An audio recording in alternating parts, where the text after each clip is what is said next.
last time on CritNet, Parker, you managed to save your father from a horrific injury he had and sustained from...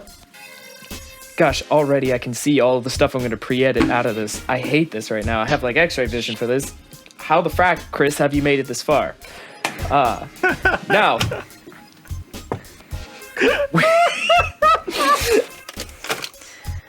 Sorry. Okay. Parker, you found your family. Your father having been grievously injured by one of the creatures that came out of the fracture.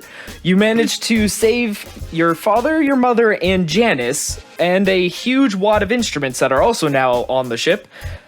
You had a conversation with Relic about saving his life. Relic came over, helped him out, helped him below deck, and there he lay.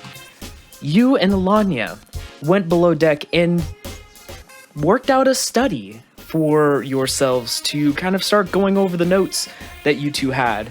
Didn't make through a heck of a lot, but, you know, you've begun the process. And Kruz, you yeeteth your sword into the fracture beforehand. Too soon. And at this point, you have begun to craft a new one out of scrap materials, Jerry, and your own brutish wit.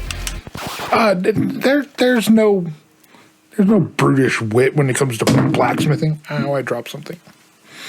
I'm pretty sure that is the definition of blacksmithing, is brutish wit. Actually. And that's all Kruz has got. Yep. This may be true. Little bit of strength, little bit of brawn. But a little bit of harmonica all night long. A harmonica? Number 5. Oh. What? Ricky Martin. And all there's right, the blooper. Yep. Vall, you and your posse helped yourself to some credits from Ghastgar. And with that, a intimidation later on one of them being put in the place by one Ellanya and Jerry with the help of... They have now, whatever, you all know what's happened. This is going to be an awful last time on anyway. This whole thing's going to get cut. With that, we pick up. Any questions? Yeah, what the happened? Or, that's going to get cut. Yeah, what happened with Riggs when you had us do headphones off?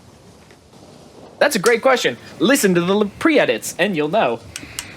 But that's cheating. Well, he's asking.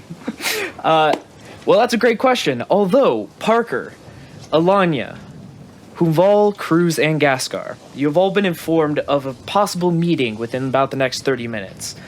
The 30 minutes has run up and is now about the time that you all were pre-designated to kind of get together and meet up. Do you all begin to conglomerate on the deck of the ship? What? I'm already up there. Gather at the helm because that's where I am, and I don't dare leave the steering wheel of a ship. It's on autopilot, it's fine.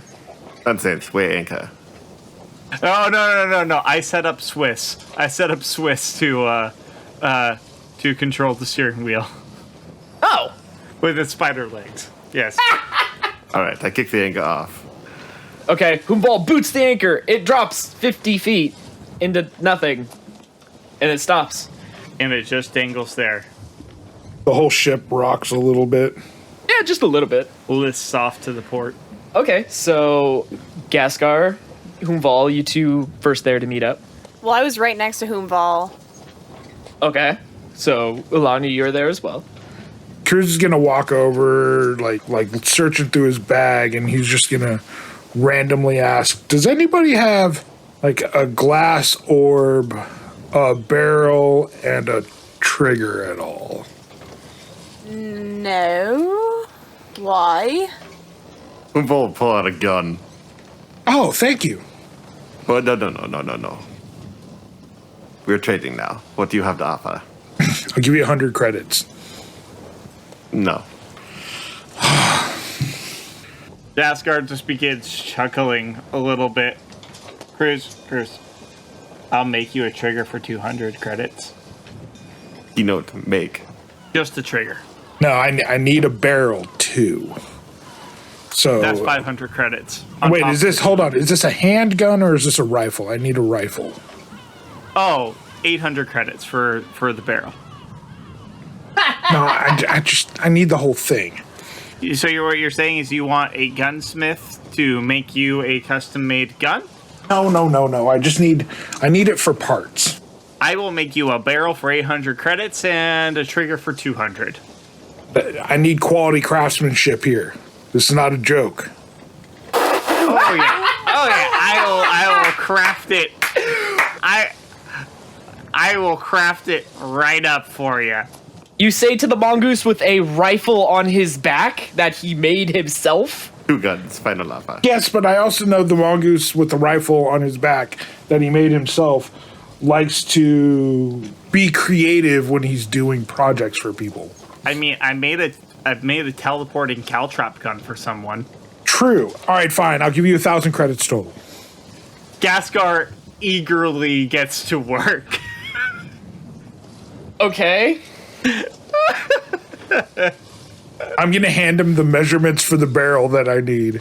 Stick out my cred stick in expecting you to transfer the 1,000 credits to me. I will give you 500 now and 500 when you deliver. Deal. Done. 500 credits later. I look over at Vall, and that's how I do business. I'm going to look at Huum and go, do you have a glass orb at all? Because I will gladly trade you. 1 second. I do not believe I've acquired anything of the sort recently. I could be wrong. You have a vial. I used to have vials. They are now crushed up into bags of powder. That'll work. I'll take glass powder. Oh, you will take the glass powder? Well, I have... Glass is kind of hard to come by these days. You should better be sure for that powder you get 600 credits, or you're selling yourself short there, Vall. There are glass shards all over the city limits. We can, if I need glass that bad, I can go get it. You mean the city overrun by beasts? Give me a cantrip drive, and they are yours. Okay, I can do that. Oh, now I'm down to... Okay, I can do that. All right, you will have to make sure you sift out all the ash, soot, and metal shavings. Oh, it's all going to go into a fire. It's fine. Okay, no harm, no foul. Unfortunately, that was the last of my blinding powder. Okay. Sawyer, how long will it take me to craft these? If you want me to roll like a d4 or something, I will do so. But Oh, okay. Okay. like that's how many hours? Like 1d4 hours? Or like days. Okay. Right now, you are planning on you're planning on starting to make this object, but at this time, Parker, you and Edward Ludicius, who have now arrived and watched all the bartering go down right now. Edward, looking at all of you, weren't we supposed to have a conversation of sorts? We were supposed to. Well, Parker is incredibly slow, so we did some business while we waited. Nice of you to join us, Ludicius. Good to have you here. Of course. This is, I was below deck watching everything go down behind us, trying to make sure that nothing was following us. You know, Ludicius, while you're here, I've got a question for you. I have a possible answer. How often have you been in the fracture? Well, I've been in the fracture 3 times. Once with you, and twice experimenting with the other crystals that you all dropped. I haven't been in there quite, a lot. That's for sure. Insight check. Please roll. That's a 7. That ain't telling me anything. 7. By his body language of looking up, trying to kind of count on his fingers how many times, he seems very genuine. But also, if this is in fact going to be a bit of a meeting of the minds, don't we want to make sure we have everybody here? Relic, my name is... Do we want to make sure that everyone is informed of this? At the mention of my name is, all my fur stands up on end for a moment. Ellanya is just gonna look at him and say, I think this is a conversation for just between the party and yourself. And that is it. And Relic. Well, should we move this somewhere that is not the deck of the ship in order for us to be in less peering eyes as he looks over at my name is, who has in fact noticed everyone conglomerating and is kind of cocked her head curiously. I do know of a storage facility that I was just raided out of. We could go down there and use that. That's a wonderful idea. He looks down at you, Parker. Me, honestly, it does not matter where we have this. Well, I would prefer to keep things out of some certain people's prying eyes. Very well. And he motions down below deck as he takes the lead and begins to walk down. If anybody looks at Kruz, Kruz is back with Merdina and Jerry, and Kruz is teaching Merdina how to blow glass at the moment, and then he comes running to... Kruz! It's not time for blacksmithing. We need you in here now. Come on. Now! I pull out the caltrip gun, and I shoot a caltrop out his tail to teleport it directly at the tip of his tail. Okay, roll the hit. That is a 19. 19. Kruz, the very tip of your tail suddenly has a shooting pain in it as it now possesses a caltrop. What? Hold on. The tip of my tail is like a bone spike. I'm a dragonborn, so... It hurt really bad. Ow. But by the way, it's not just being pricked by it; it is inside of it. Ow! Uh-huh. So, Kruz is gonna think something hot fell on his tail, and then he's gonna... What? Kruz, move it. Follow us. Okay, Merdina, when it's all done, just knock it off right into this shoot again. gloved area, and I'm going. Oh, I rolled another 19. Okay, by this point, roll damage. All right, what did we say? 1d4. That's a 1. Okay, take 1 point of damage as another one joins its predecessor. Oh no, I'm down to 89 from 90. Kruz is gonna turn and go with everyone. You leave Merdina, who at the moment is kind of having fun at the end of the rolling pipe. She at the moment has realized that if she blows it or like sucks in as well, the glass kind of like floofs in. So she's like blowing in and out, in and out, in and out. Oh, that's 1,500 degrees. Yeah, actually, you really don't do that. That You will, are absolutely correct. You do not do that. that will scar your lungs like bah. That will burn all the way down to your lungs. As you disappear down below deck, you overhear her. I turned to Relic. You're probably gonna need to give her one of those potions later. Relic, as he's walking out of the door, give who what? Who is that? Just go watch Merdina. She's playing with fire. No, Relic is coming with us. Relic, she learned her lesson the hard way. She won't do it again. Don't worry about it. But later on, she's probably gonna need some medical attention. Now come with us. I think my lungs are on fire! She can talk. She's fine. She could drink some water. Okay. Some vodka. Vodka did not help! Okay, Relic follows you all down into the storage room. Ellanya, you had seen the room earlier. The lock on it right now has been what looks like broken using a mild explosive. And with that, the doors kind of shut mostly behind you guys as everyone files in. There's crates, various other kind of bits and pieces of supplies kind of strewn about. But there's plenty of like medium-sized crates for everyone to just kind of hop on and sit. And as Relic sits down, the doors are shut. Edward kind of takes his little cane and leans up against it. All right, what do we have to discuss? All right, I've gathered you all here to go over a couple of things. Parker will take out his violin and lay it on the table. For those of you who do not know, at this point you should know that this violin here can cast magic without a magic deck drive. Well, of course it is. It was made by, I believe, Tyrannel Reinhardt, and he, in his early days, he crafted a lot of magical items. Not many have survived. A lot of them reforged into Magitech weapons, but that is a rare commodity and now one of a kind. So don't lose it. But how does it cast magic without a Magitech drive?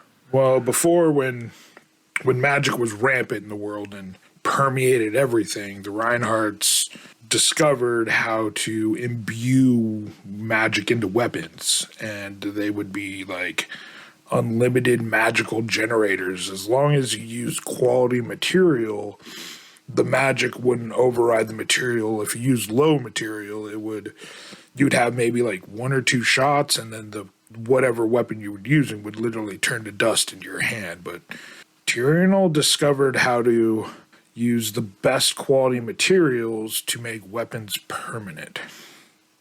So there's possibility that there's other one of these in the world. I would not. He did not like to make doubles, but I'm pretty.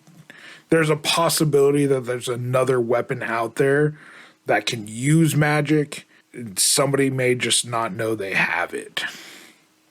Most of them are in the Reinhardt's possession then.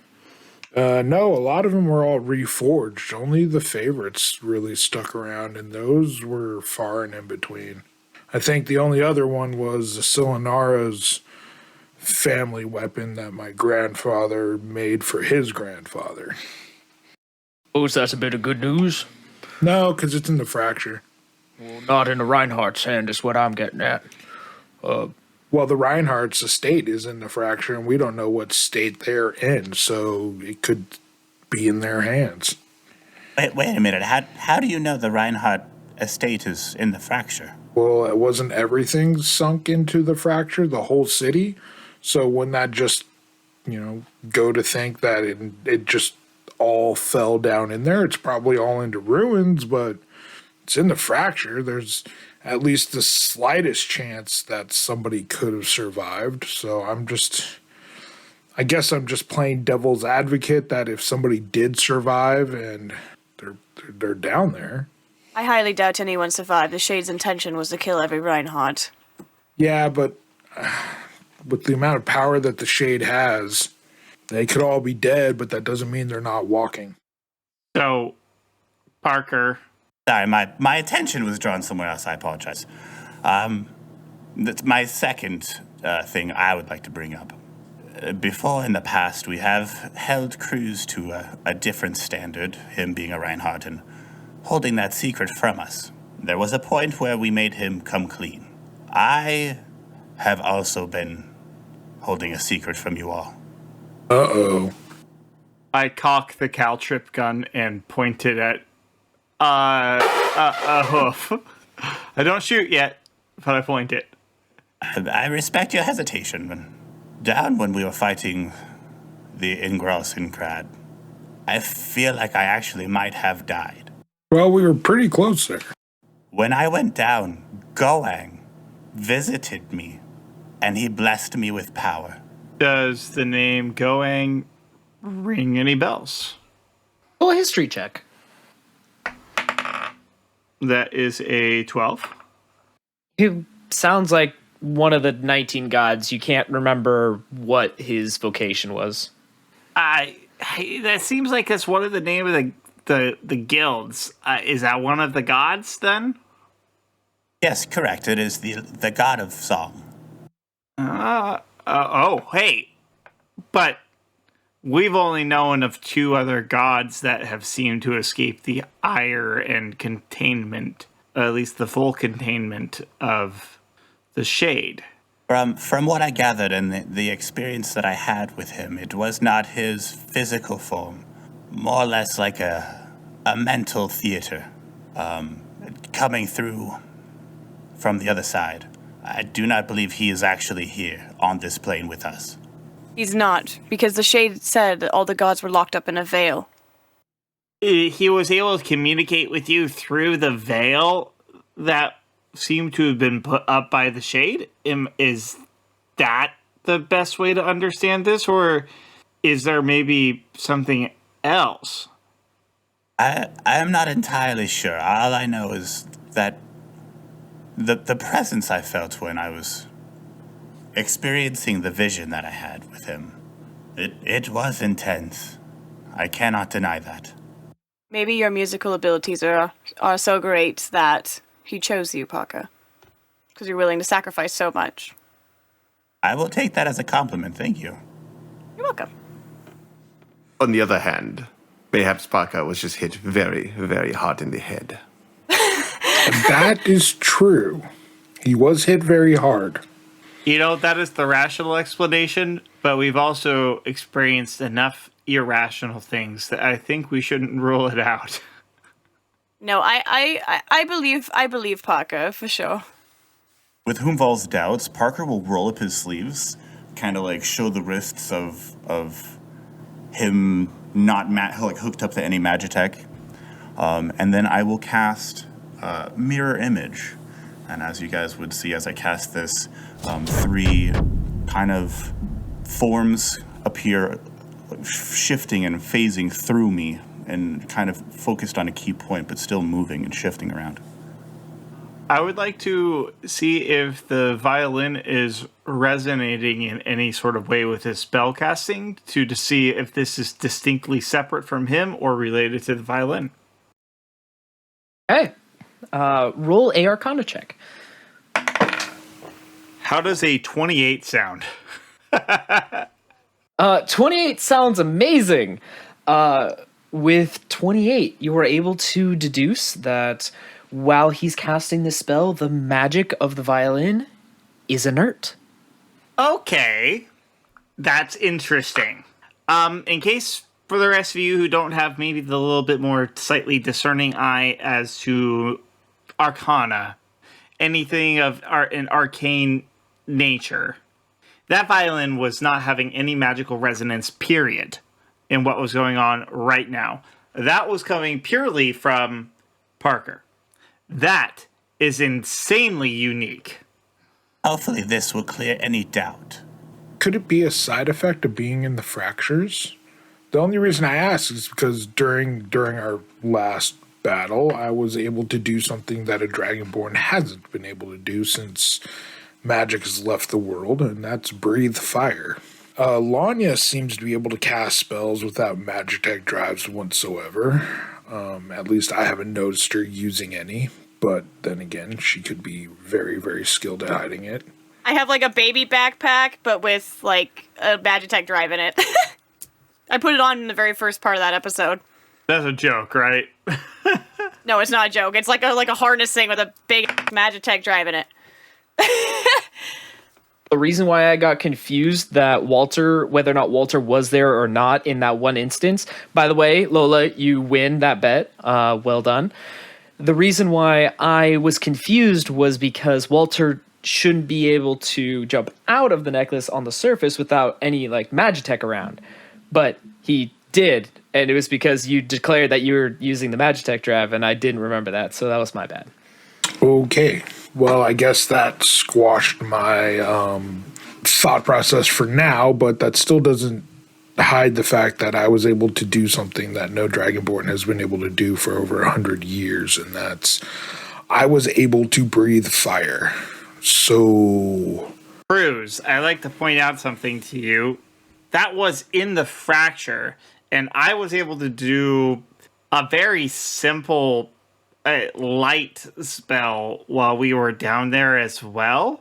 And so it's not to belittle anything that you did, but I think the fracture gives us some access to magic that is not available to here. And that's, I think, maybe because of proximity to the aquarium.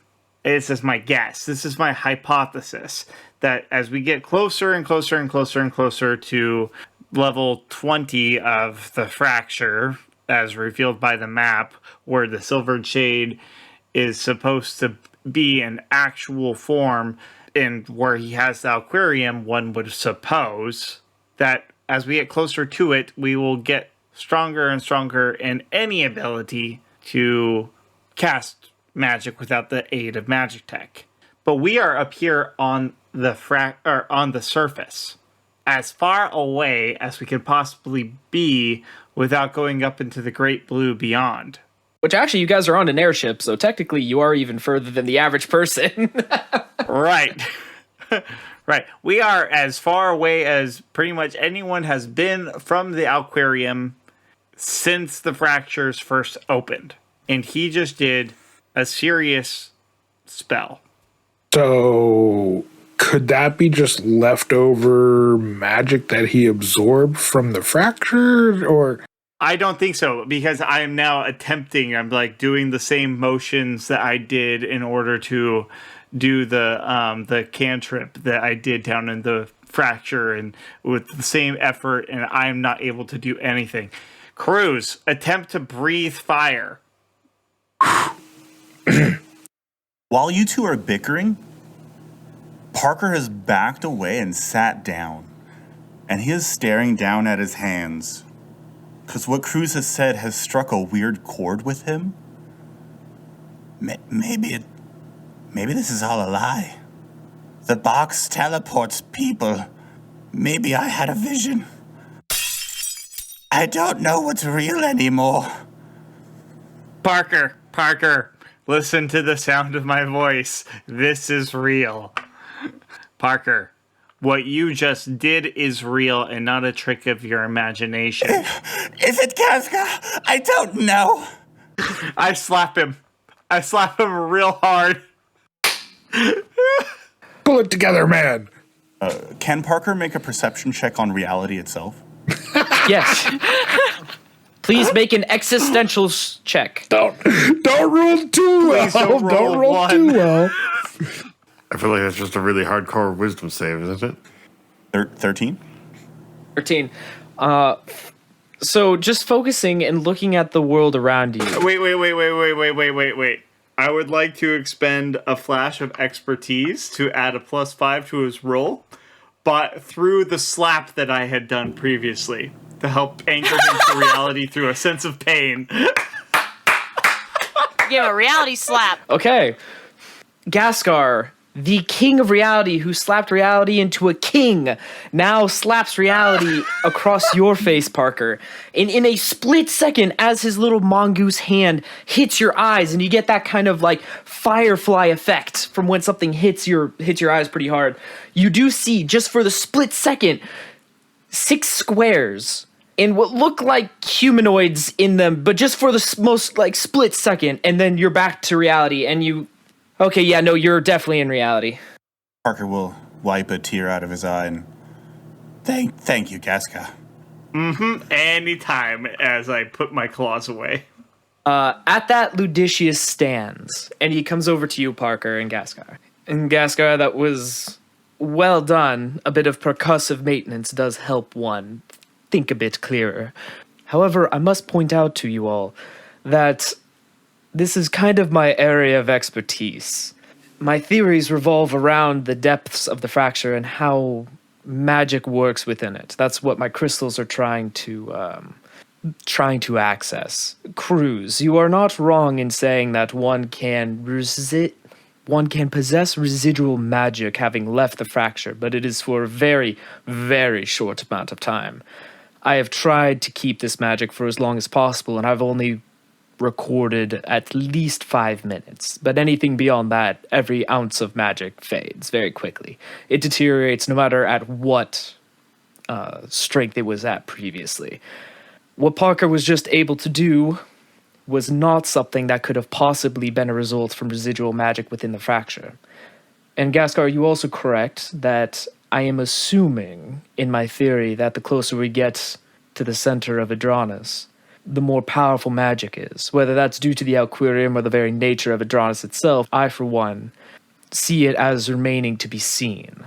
There are not a lot we understand about the way magic works at a very base level. But I'm hopeful that at least going deeper will allow us to answer some more of these questions. But whatever happened to you, Parker, is a very unique thing. And if you say Goang was the one who contacted you, I'm not one to trust the gods on the base. I see them as needing something in return. Was there anything going requested of you? Just to cut in really quick, Edward, this isn't our first divine intervention. Oh? I shoot Cruz's tail with the caltrip gun again. Okay, this time it's only an 11. Having been hit twice before, Kruz flicks his tail out of the way as it hits directly into the metal of the ship. Our little angry mongoose over here had a, I guess, response from another god. This isn't our first coming across of a god. We have discovered that Valia has been trapped inside of orbs, I guess is how I should put it. I look over at Relic and I facepalm. You see Relic look to Kruz and look to the rest of you, and you do see him kind of shuffle back just like half a step. Oh, Relic, this is not a time for secrets. Stop being a chicken. We got to put everything on the dang table. This point, I level my rifle at Cruz's head and say, "Shut up."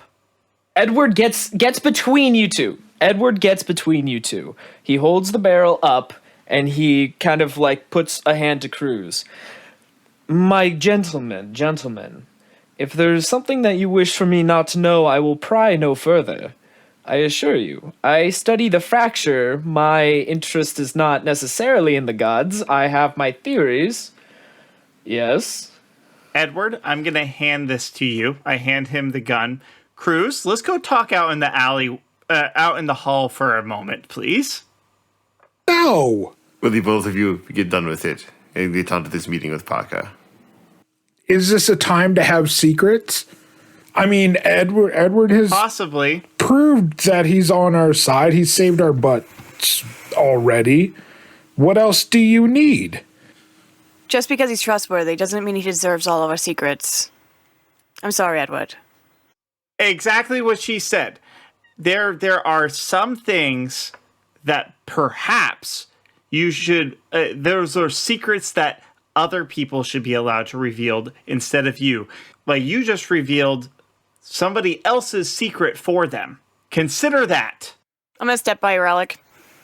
Coming across a god in a bauble on the second level and Relic knows about it is exposing Relic's secret? At him actually saying Relic's name, Ghastgar just leaves. I walk Okay. out and I go to the helm.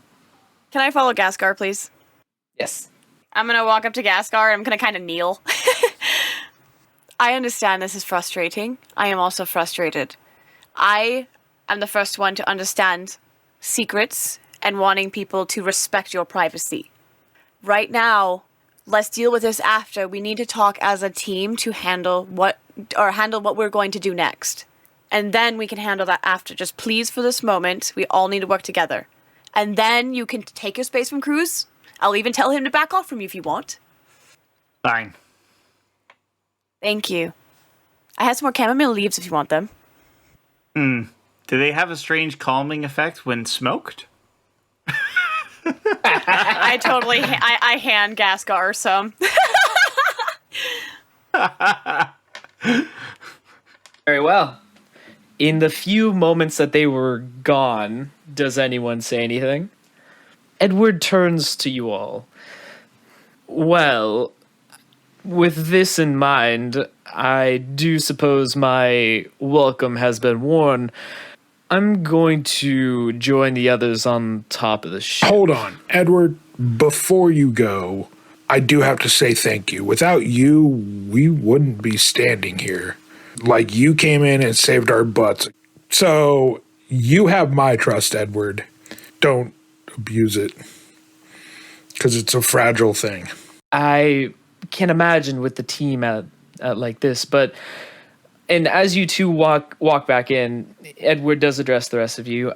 I do hope that you do at some point come to fully trust me, but I understand that trust is earned. And trust like this especially is earned over a long time. Edward, if I may, it is not that I don't trust you.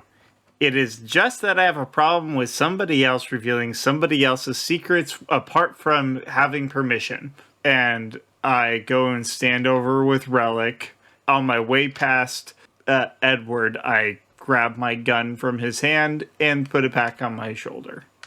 As you do so, Edward does lean down to your ear, and a fine piece of craftsmanship, Mongoose. I'd love to take a closer look at it later. Absolutely. That sounds fantastic. There's an upgrade I've been wanting to do with it, by the way, and maybe you and I could talk about that later. I would love to help. But for the time being, I bid you all adieu and a good conversation.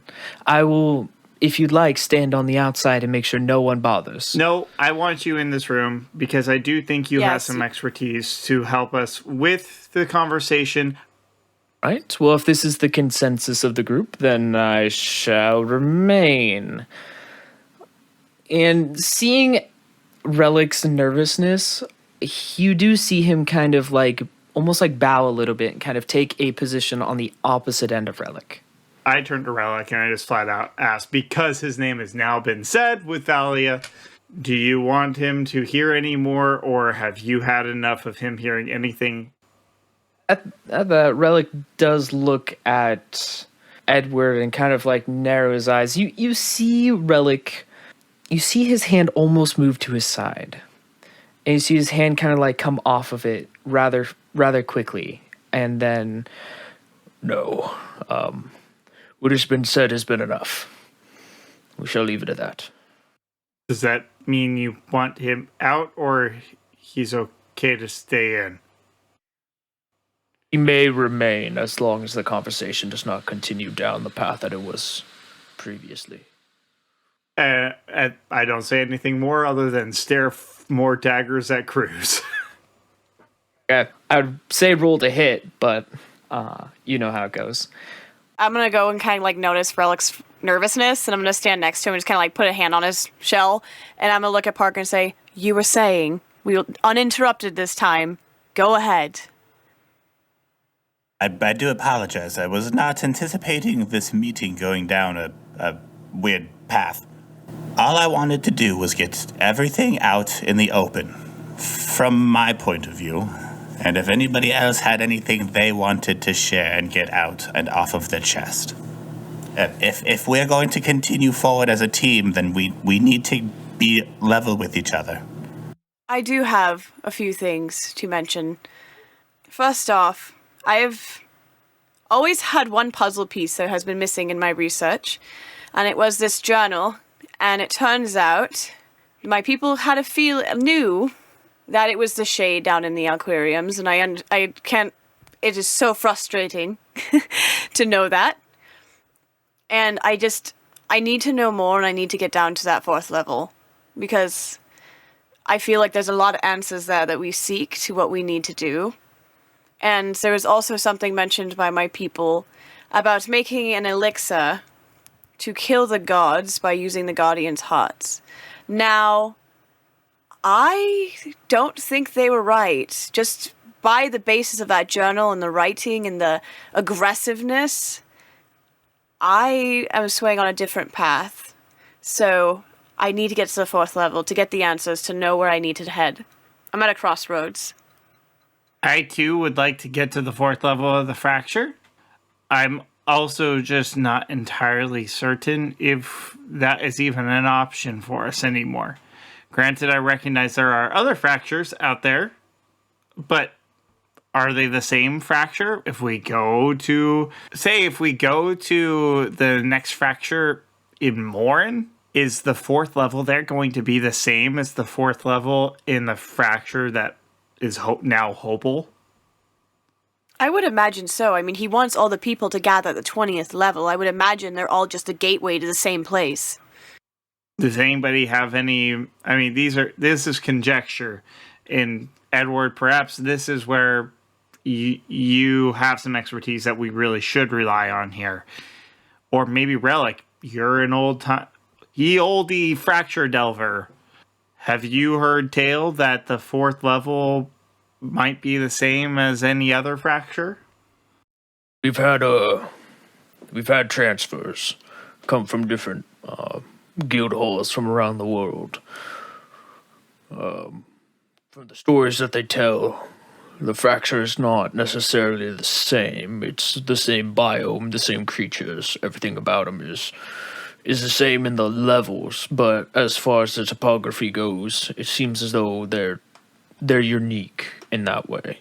So it's like if you had a map, and then it's just layers to a map. Where if you drop down in one place, it's unique below it, but the same biome, I suppose. You could walk from one to the other. It's just a very long and arduous journey through most of the levels, so that it's not done often. Different terrain, same beasties. Exactly. If one wanted to travel from the Hopalian fracture to the fracture in Morin, would one be able to do that? Yes. Then perfect. That's all we need to know. So it is indeed the same place. It's just we're entering in very different locations. I would also say that it is not recommended to make such a travel, as the surface is significantly less dangerous than any level of the fracture I know. Well, can't we just use the map for another way in? Yes, Ellanya, we do contain we do have the map. But wouldn't it show another way in instead of going to Morin? I think that's why the Shade gave it to us. So we knew how to get in. I suppose there's only one way to find out. But the problem that persists is that I believe both Ellanya and I's separate goals for wanting to be on the 4th level of the fracture happen to coincide with the Temple of Kret. I will go with you to Temple of Kret. I just need to be able to perform a Nature's Whisper. Oh, I thought you wanted to get to a holy spot for that. No, the 4th level is all-encompassing. That was my misunderstanding. No, it's okay. The 4th level is all-encompassing of Lamonia, so I can perform a Nature's Whisper outside the Temple of Kret while you're in there. Well, Odysseus, do you have any insight into some of the matters that we have discussed thus far? I have heard of Kret, the god of secrets, if I recall. I am not 100% sure what a Temple of Kret would be doing. You mentioned a temple, correct? Yes. Do you have any idea where this temple is? No. Well, that makes things a little bit difficult, because at least if we're going off of what Relic has said, and that the temple can be anywhere on the plane of existence down there, then we have a whole country to look for. Yep. I do know I have to get back into the fracture as well, because the Reinhardt estate is down there, which means my hammer is down there, which means I'm going with you, but we have to go one level at a time. Your hammer? You mean your hammer like a blacksmith hammer? You're a blacksmith. You can make another hammer. I know of great hammers where you can buy them. I pull out a little hammer, a mongoose-sized hammer from my backpack. No, not. This hammer is not just any hammer. This hammer is unique and it's ancient. So, Well, if I do recall you saying that the Rhine Metal District, along with the rest of the city, is now sitting somewhere deep within the fracture, it seems as though that's not going to be very easily accessible by anywhere around Hopel. So if you were to try to get there, you'd have to go down a fracture nearby and then travel? either way, Or use a map. I need to go into the fracture. I do suppose that you did mention that you did drop a locator down on the 1st level. I suppose as long as the area hasn't been too terribly damaged, you could use that. What I would be more curious about is if we could get to the locator that we dropped in the 2nd level. So I imagine that's possible as long as the area hasn't been terribly disturbed by this. I don't know how deep this fracture just formed. Traditional ones go very deep, so... Ludicious, Yes, sir. you had us put crystals on each level of the fracture. I did. We've only been to 3, and I don't think we put one on the 8th level. Vall did. Yeah. Okay. He was a clever boy. So my question is, can we use your way into the fracture? Well, that is what I was suggesting. I don't know what you were thinking I was suggesting. What may be a good idea, this fracture event seems to be something special compared to other fractures that have formed. I might have a ponderance if echoes of this fracture were felt by other guilds and other cities while they were in the fracture. And if they were, then that may give us some sort of insight into what we would be teleporting into. Something to consider. Or we ask Relic because he's old. Hey, just because I'm old doesn't mean you have to point it out, Vall. I'm sure you're really old too. What are you, like 40, 50? Ooh, numbers. They hurt almost as much as your words. Oh, Hey, man. what's wrong with being 50? I didn't say nothing about being 50. I'm just pointing him out for it. Eddie Zero. I think that's closer to Relic. Excuse you. I'm only 382. Get your facts right. Holy crap. I'm just kidding. Don't quote me on that. No, That's young for a turtle. it used to be, that's for sure. I will say, though, that if we did get to a fellow guild hall somewhere nearby, it would behoove us to be able to see what kind of damage has been caused.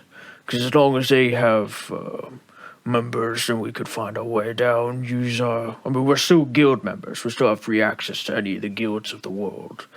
So we could still use that to gather some information about the state of what these new fractures formed, if that is what we want to do.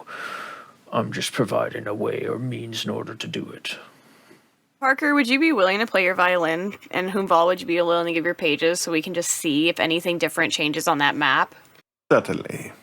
As long as someone has asked. And Huum will stop fiddling with the bolts in his claws. And will bring out his stack of papers. Thank you, Vall. I appreciate it. You are welcome. Paka, would you mind playing? I just want to see if we see an entrance or something's different about this map before we try figuring it out elsewhere. I'm very curious as well. And if I do recall, the last time we played, when it showed down to the 20th level, it looked like it went to a small figure of the Sylvan Shade, so I'm curious where that line will lead now.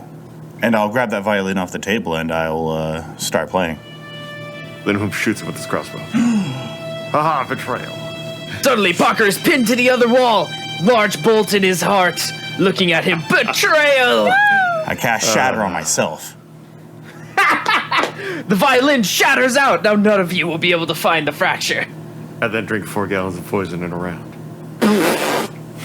No, that's just what you do in real life. Shush, I only did that at the beginning of session. Don't tell everybody. Power of post-production. Our post-production will compel you.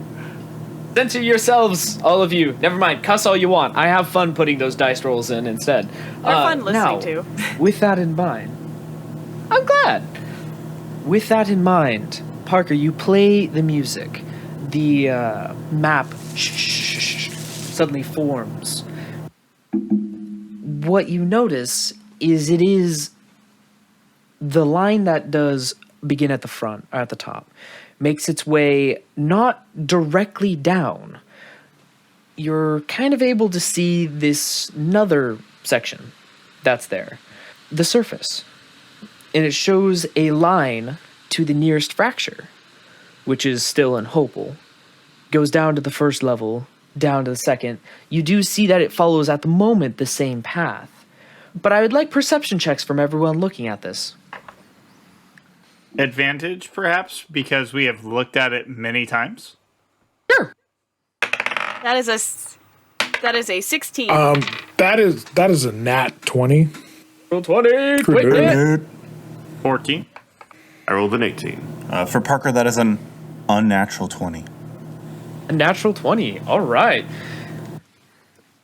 Well, for those of you who would see it, easily able to point it out to the rest of you all, you would see that this particular section of the map that it is showing is not entirely the same as what it was down in the fracture. You see that it is off-center a little bit. Almost like it's showing just a slightly offset section of the fracture beneath, kind of like a sonar. Like where you are, it's showing straight down from where you're at through the fractures. So, in other words, what you're saying is it appears to be the same, we're just viewing it from a slightly different perspective? Kind of, yes. It's literally like if you had a sonar going down and you see just kind of the topography moving along, you would recognize that you see like half of the usual topography that you have seen previously, but the other half of it, now that you guys are so offset from the city, is now different. Do we see any ways in? It does have the golden strand leading into what you would see as the city of Hopel. For the time being, at least in your general vicinity, you don't know exactly how far out this magical quote-unquote sonar goes. But it seems like the only fracture it's picking up in the general vicinity is the one that is inside Hopel. Did my 14 pass that check? Because yes, everyone could have pointed out to you afterwards. I just wanted someone to make sure that they hit a 20. Okay. So the information has been passed along. do I see anything in the topography of of level 4 that looks like it could be the Temple of Kret? You do not, but you surmise that this would be a great way of trying to find it. Okay. Vall? Parker? This is going to be a fantastic way that we did not know about before of possibly locating specific locations in the fracture that could be of interest. We now have seen a different part of the map that we have never seen before.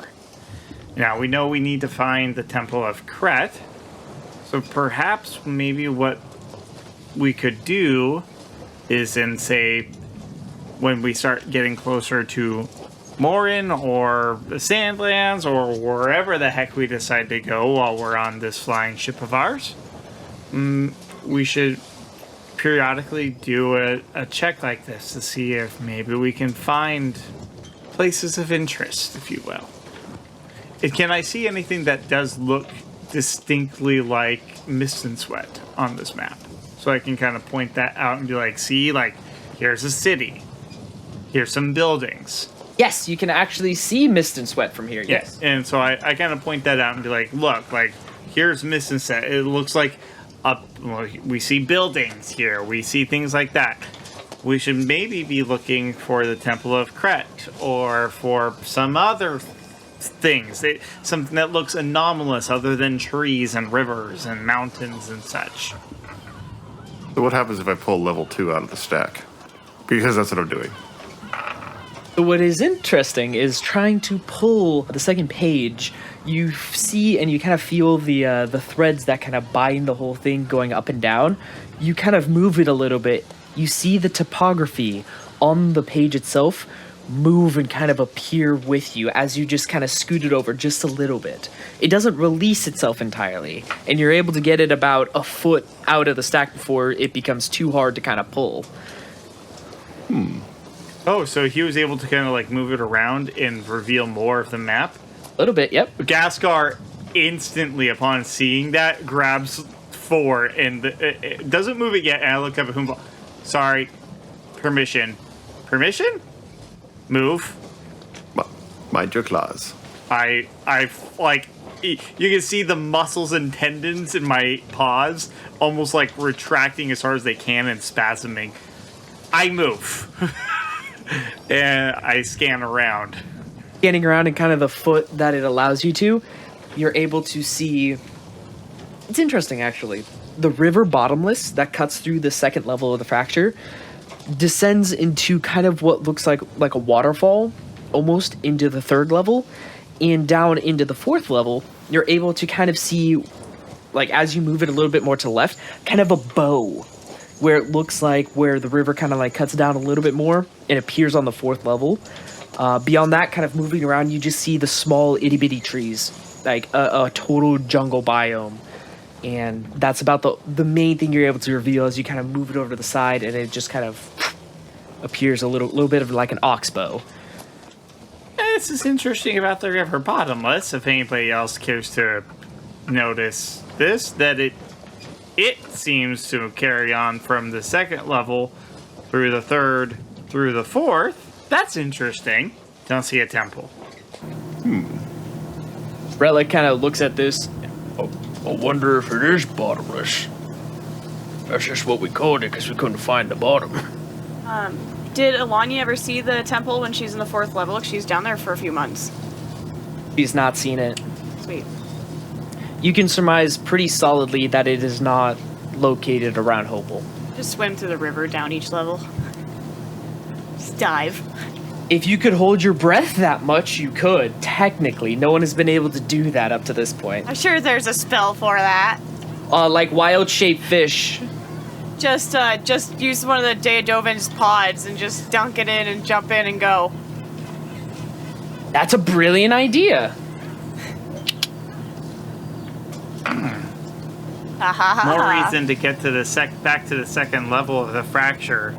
Guys, I don't know if I had a chance to express to you my idea. I'm just going to mention this. What if we could set up a forward base of operations on the 2nd level of the fracture in Mistensweat in the Daedovin's workshop, where there happen to be those escape pods conveniently located with access to the river? You say forward operating facility. Would you be able to figure out how to navigate this pod? Anything is possible with enough time and a wrench.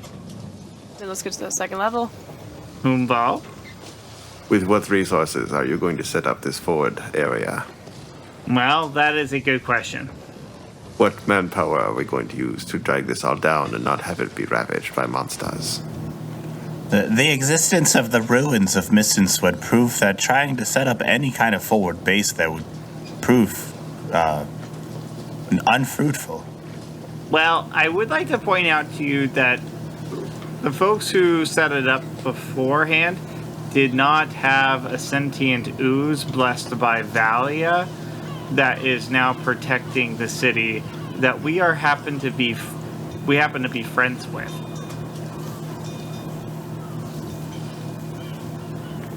Too much, Ghastgar. Too much. You just did that thing you just got mad about. You're right. I did. And I pull out my caltrip gun and I look at my tail. You know what to do. Commit. Do it. Do it. To be fair, this was one of my secrets. The toll must be paid. I take the gun and I shoot Ghastgar.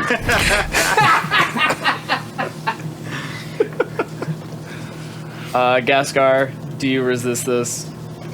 No, I don't. You're shot in the tail. Roll a d4. D4 away. For a 3. 3. It was almost near the base of the tail. That one hurt really bad. Ow, ow, ow, ow, ow. Ow. Deserved. Ow. Boom kept pulling the trigger because he didn't feel anything activate. He's like, is this thing still working? I reach up and I grab the gun and I was like, stop pulling the trigger. Ow. From up top on the surface, you definitely hear someone, "Ow, my foot!" as you apparently accidentally shot it through a hole that hit someone's foot just as they were walking above.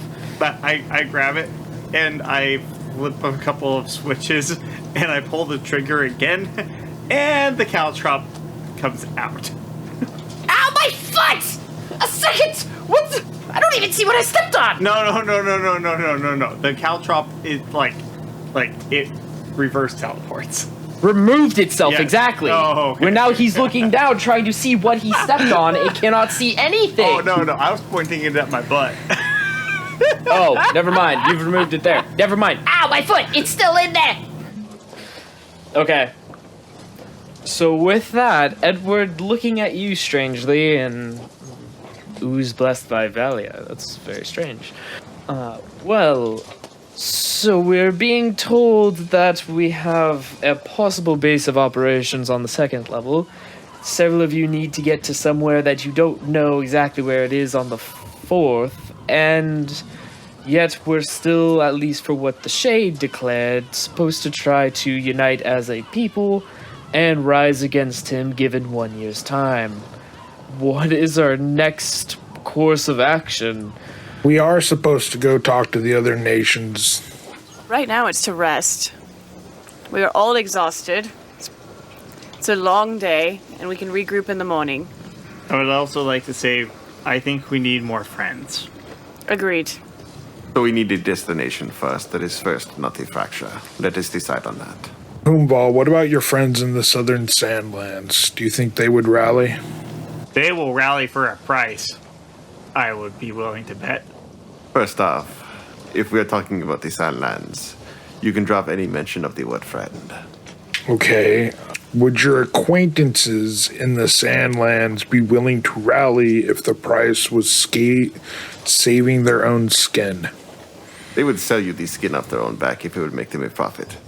They would curse themselves into oblivion to make a single credit. These are not the kind of soldiers you are used to dealing with, Kruz. These are not admirable, upstanding individuals. Well, we need... They're modeled after Vall. Compared to them, I'm kind. That's terrifying. And you would be well to know. You're a regular Mother Teresa. I've never once been a mother in my whole life. You take that back. We need to rally people, I don't want to say for our cause, for the cause to stop the Silvered Shade. I really want to go get my hammer, but that can wait. So we need to set a destination, and we need to do something. We need to set that destination quick instead of just floating through the air. Let's go to Morin. Let's just go to Morin. It's closest to a fracture. It's a destination, and I can get some rest. I like the sound of Morin. The Sandlands do not sound like the easiest place for us to begin rallying folks. And while I think we do need to check that list eventually, let's maybe not demoralize ourselves with starting there. It's a swift place to lose everything you've ever had. Parker, Vall, what do you think about Morin? I've never been. I have no opinion. Has Kruz been to Morin? Has Kruz been to Morin outside of any military movements? You have visited several times. Everrain and Morin are very close allies, and you would have been sent there just on a couple ceremonies before. Doesn't my little dwarven friend that I gave the warhammer that turns into a cannon work in Morin?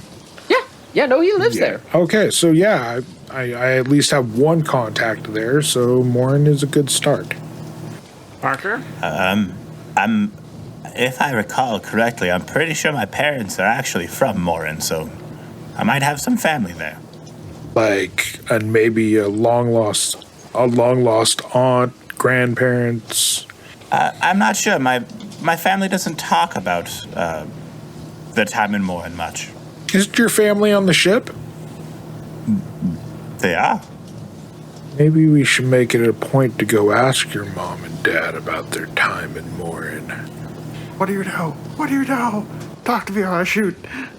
I'll throw you right off this airboat. You say to the one-armed musician. Please do not shoot my father. It looks like he had already had a hard enough time dealing with the monsters. I think the last thing he needs is a bullet. Or that's the thing he needs most. Dark, Sawyer. That's dark. So are we going to Morin then? I'm gonna go tell Swiss to put us on autopilot to Morin. With that, Kruz is going to leave and go check on Merdina. Okay. The rest of you? It is getting fairly late by this point. I go and do my thing with Swiss, and I turn to Parker as I walk out. Can you meet me in 5 minutes? Where? Have you found a place that looks like some private quarters, some bedrooms or anything? Maybe we could meet in whichever room you claim? Okay. I will. I'll find a room. You'll know. I'll leave a sign. Thank you. Just put a sock on the doorknob.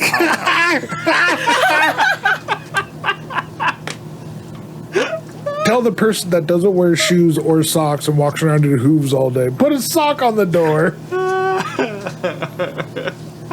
But is he only own one sock? Leave me your calling card, darling. All right, Ellanya is gonna dip out and go into her chambers. Okay. Ellanya. Okay, never mind. Okay. Dip out to your chambers. You're able to find one of the many... Both you and Parker are able to find one of the kind of nondescript... what is it called?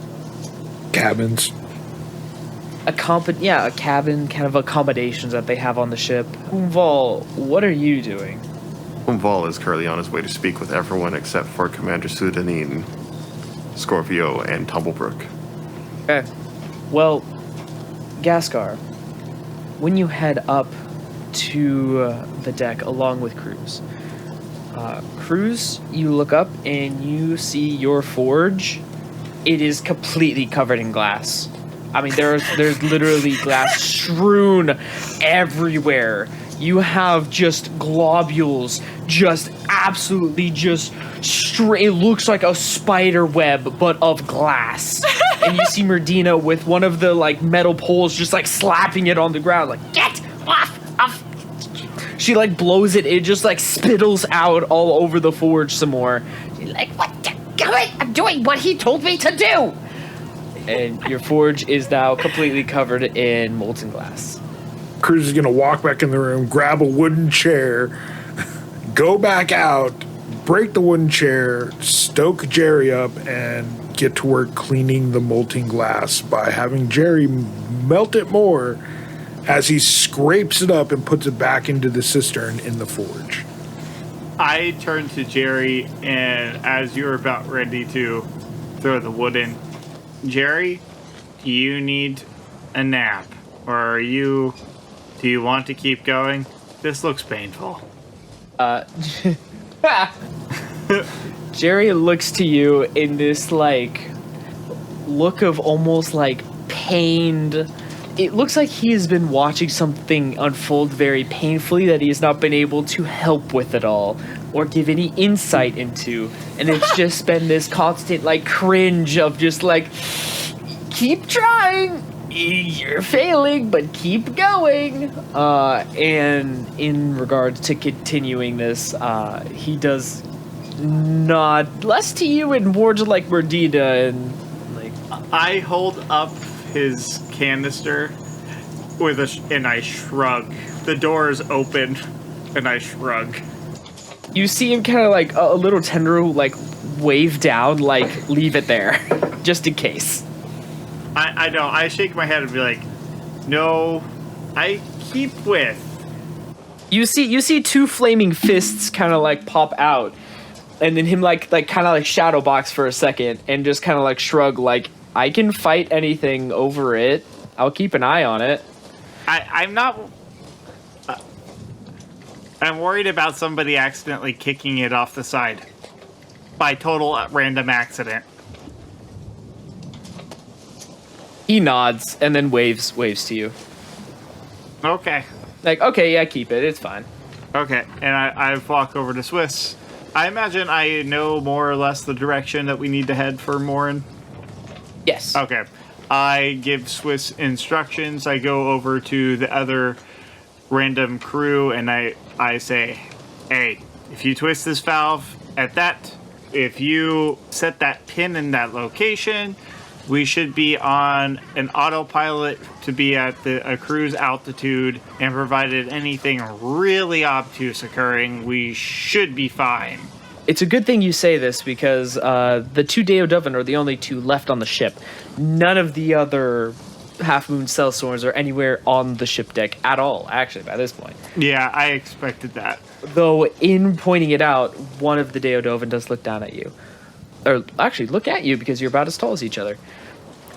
You are actually correct. I'm very impressed in the idea that you have not ever flown one of these vessels, but you seem to have deduced how it works fairly cleanly. All right, we'll get it done. And he goes and he begins to set the pins. Thank you. You're welcome. Are your D&D games feeling stale, plain, or downright boring? Upgrade them today with beautiful landscapes, terrifying dungeons, wholesome inns, and vast forests.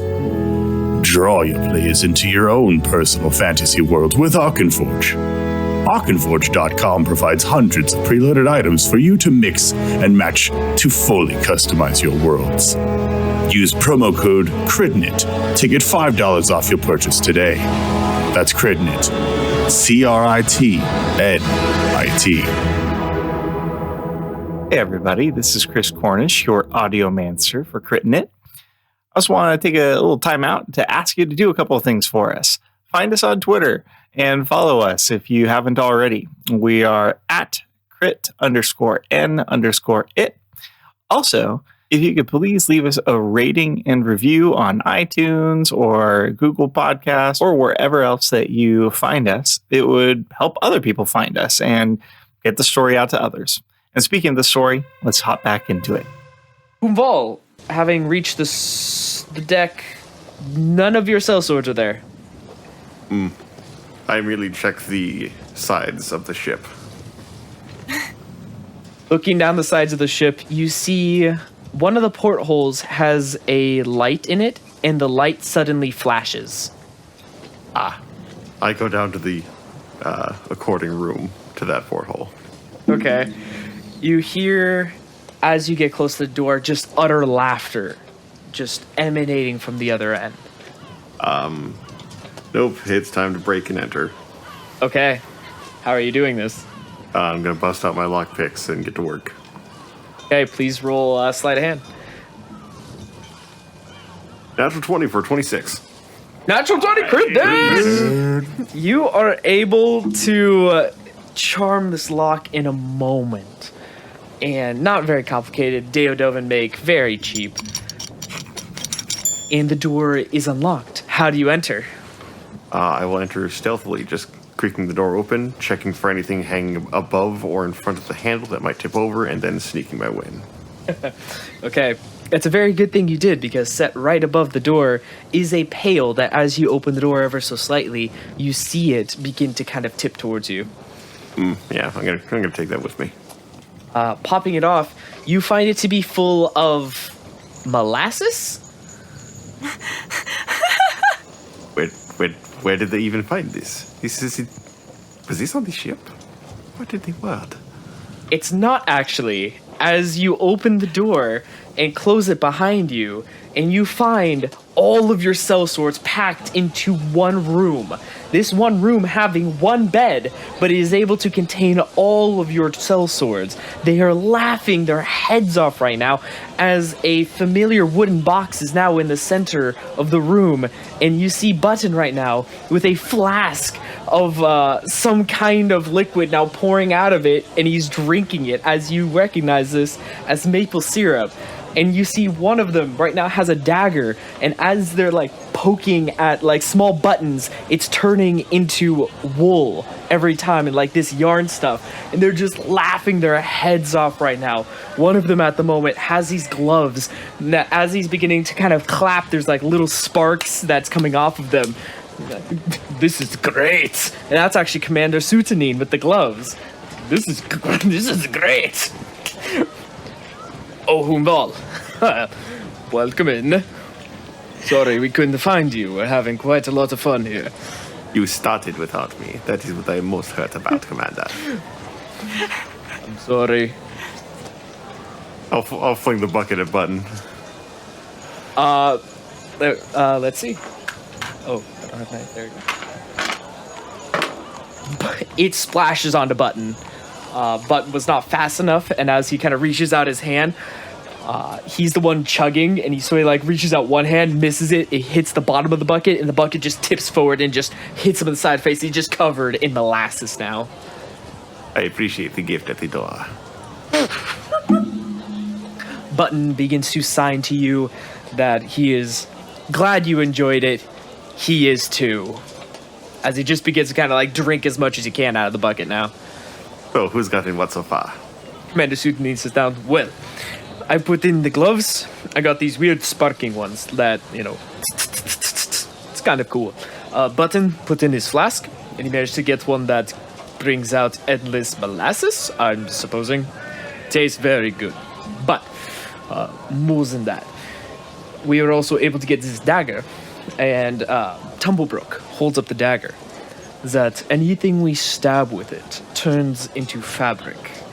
Very interesting. We haven't tried to stab anyone with it, but we imagine it'd be very potent. And right now, cooking inside of it, we have a fruit. How did they get the box? How did they get the box? That's a great question. How the heck did they get the box? That's what I'm saying. That's a great question. How the heck did they get the box off of Ghastgar? I don't know. May have been some secret rolls I have been rolling kind of throughout you being on the ship with a bunch of thieves. And one of them having been like a 29. Oh, man. Well, it definitely would beat my passive, that's for sure. That's what I was like. Once I rolled it, I'm like, well, I guess he has it now. And naturally, they're having fun. They don't know the bad things that happen with it, so they're just going ham. So let's up the ante. After the fruit gets out, Vall will then lay on the table his spread of 7 firearms. Okay. All of them immediately clasp their hands and kind of start sitting around. Good. Tumblebrook comes back. Very good. We should be able to get something very good out of these. Indeed. Let's see what happens. Also, I do have news for all of you. Oh? It seems like the others have decided on a heading for Morin. Oren? So I know that there are at least a few of you who currently have active bounties. So you might want to make yourself scarce before we hit that border. See several of them definitely like straighten up a bit. Tumblebrook in particular. I'll make sure that I have a disguise on. Very good. It's not hard to fool Moranians, it's just the height. We stick out very much like a sore thumb. Oh, who knows? Maybe the box will give something that'll make us seem very short. Indeed. Let us see what we will receive. Just shove them into the box. I bet they'd fit. Opening the box, the prayer that they had put in previously is lit with a fuse running into the fruit. Is the fuse also lit? Yes. Someone open the window, open the window, open the window, open the window. Commander Sutanid pushes open the window. I fling it out. Okay, yeeting it out. You wait for about 5 seconds. This massive explosion rocks the ship for a second as everyone's kind of like shook back and forth. Ghastgar runs to the edge of the ship to look over the side. Kruz stands up and says, "That wasn't us." Looking over the side of the ship, you see this just massive smoke cloud just kind of traveling by below the ship. I would like to scan the side of the ship looking for a hole in it. Did something just blast us, or did something in the ship explode out and we now have damage to the ship? Looking down, you actually don't see any damage to the ship. I call over one of the Deodovan folks. Is that normal? They immediately look over the ship. They're looking over and they're looking down and no, that was not normal at all. There was no way that was us. So we're under attack. Are we under I don't know. Are we? I scan the horizon. Make a perception check. Can Kruz jump off the opposite side and do a search around the ship? Sure, make a perception check. I rolled an 11. But I'm going to use my last flash of expertise before I need a long rest to add a +5 to that, so 16. I'm basically using one of my orbs to make it go up very high, very, very high, and make an exceptionally bright light. I rolled a 17. Perfect. Kruz, making a quick flight around the ship, you don't see any other impacts or shots or flashes or anything else. Damage to the ship at all? No damage to the ship. Ghastgar, you're looking around and you don't see anything either. It seemed like a cloud literally just exploded that you guys were next to. I pull out my tinkering journal. In the skies above Hopel, between Hopel and Warren, clouds explode. Noted. I love it. Okay. And with the porthole having been closed after you threw it out, Commander Sutanine looks to the rest of you all, and everyone is sitting there kind of trying to catch themselves a bit, and you see Button look to you all and sign, "Shall we put a pistol in?" We all nod enthusiastically and stuff the pistol in the box. All right, please roll D6. Roll the 4. Roll the 4. Okay. Please roll 3 D100s. The first D100 is a 12. Yeah. The second D100 is a 96. And the third one is a 19. 19. Okay. Very up and down. The doors to the box fade and then reappear. Well, time to open the box and check out the chaos. Perfect. Having opened the box immediately. Wow, this thing sucks at shooting.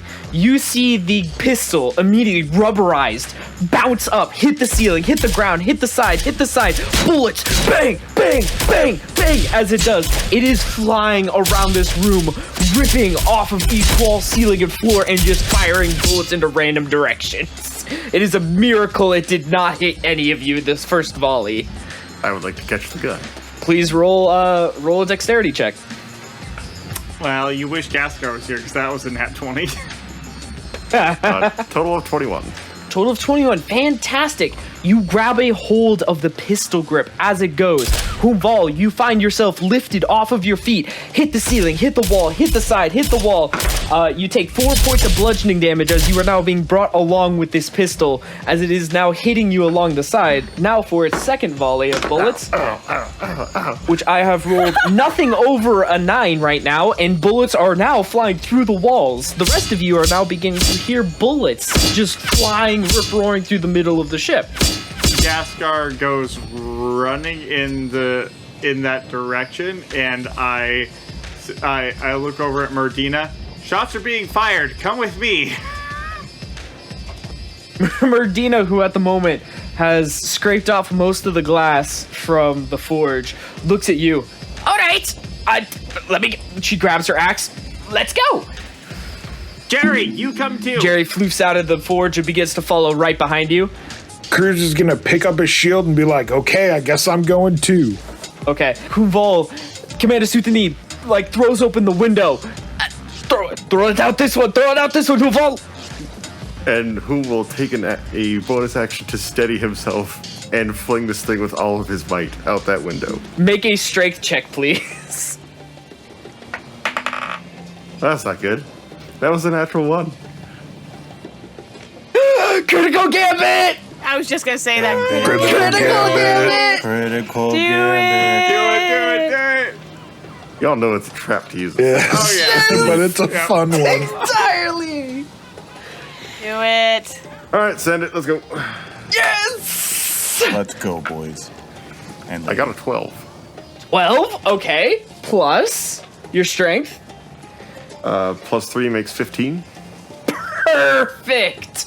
The critical gambit succeeds. I don't know what wins on that, and it scares me every time. I don't know if the modifier changes the results. It is the roll on the die first, and then whatever modifiers are applied afterwards. Oh, that's awful. Now, Vall, it's worse, but it is amazing. You grabbing this pistol, you find yourself now bouncing, and just it happens to be the door that you lockpicked didn't lock, and it kind of like swings open. And for a second, you look like you're about to go bouncing into the hallway with this pistol that you can't let go of at the moment. And yet, Commander Sutanine, Button, and 3 of your other sellswords grab you, and they yeet you back, and they pull the door closed. And at that time, they throw you halfway out the window, and your hips hit the porthole, and then immediately the gun flies out of your hand, shooting its way down. One shot coming within about a foot of your head as it flies down somewhere into the back of Edranis. The wildlands of Edranis, where there is now a wild pistol just shooting randomly that will begin its reign of terror across the wildlands of Edranis. How many bullets does it have? Infinite! I called this. I said, Vall has dem hips, and now that his hips save him in the window 4 episodes later.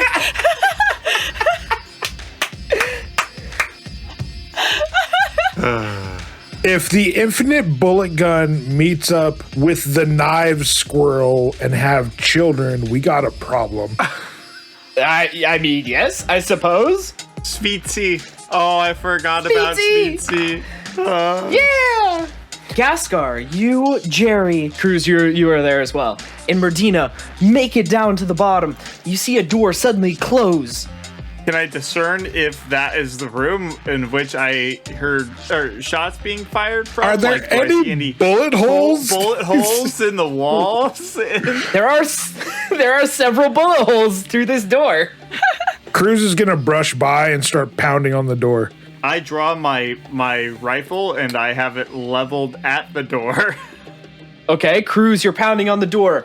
Do you open it? Kruz is gonna pound on that door and then go into sweet voice. Rump, rump, rump, rump, rump. Housekeeping. Okay, well, having requested housekeeping through this door, the door opens. Commander Sutanine is standing there. All of the sellswords in Vall right now packed in this tiny room, but at the same time are, just kind of sitting there quietly. For the time being, it looks like Button is reading a book. A couple of the other ones are playing cards on the table. Vall right now, what are you doing? I am making my doodles. I have pulled out my stack of papers, and I'm just drawing away. Do I see the box on the table? Oh, no, they're all just chilling, and they look in Commander Sutanine. Yes. Look, I get you guys are a rowdy bunch, and you're having fun, and is that guy over there drinking molasses? Looks over at Button, who at the moment is, wiping a bit of stuff from his face. Yes, he does that. Button, I told you to stop drinking syrup. It's bad for you. Well, when you guys are done with your sugar high, can you guys keep the bullets out the window, or just don't fire bullets at all? Yes, no, we had a little bit of a misfire. I'm sorry. Bit. That was a lot of shots. I'm totally staring down Vall. Any sort of chuckles coming from him, even the slightest of them.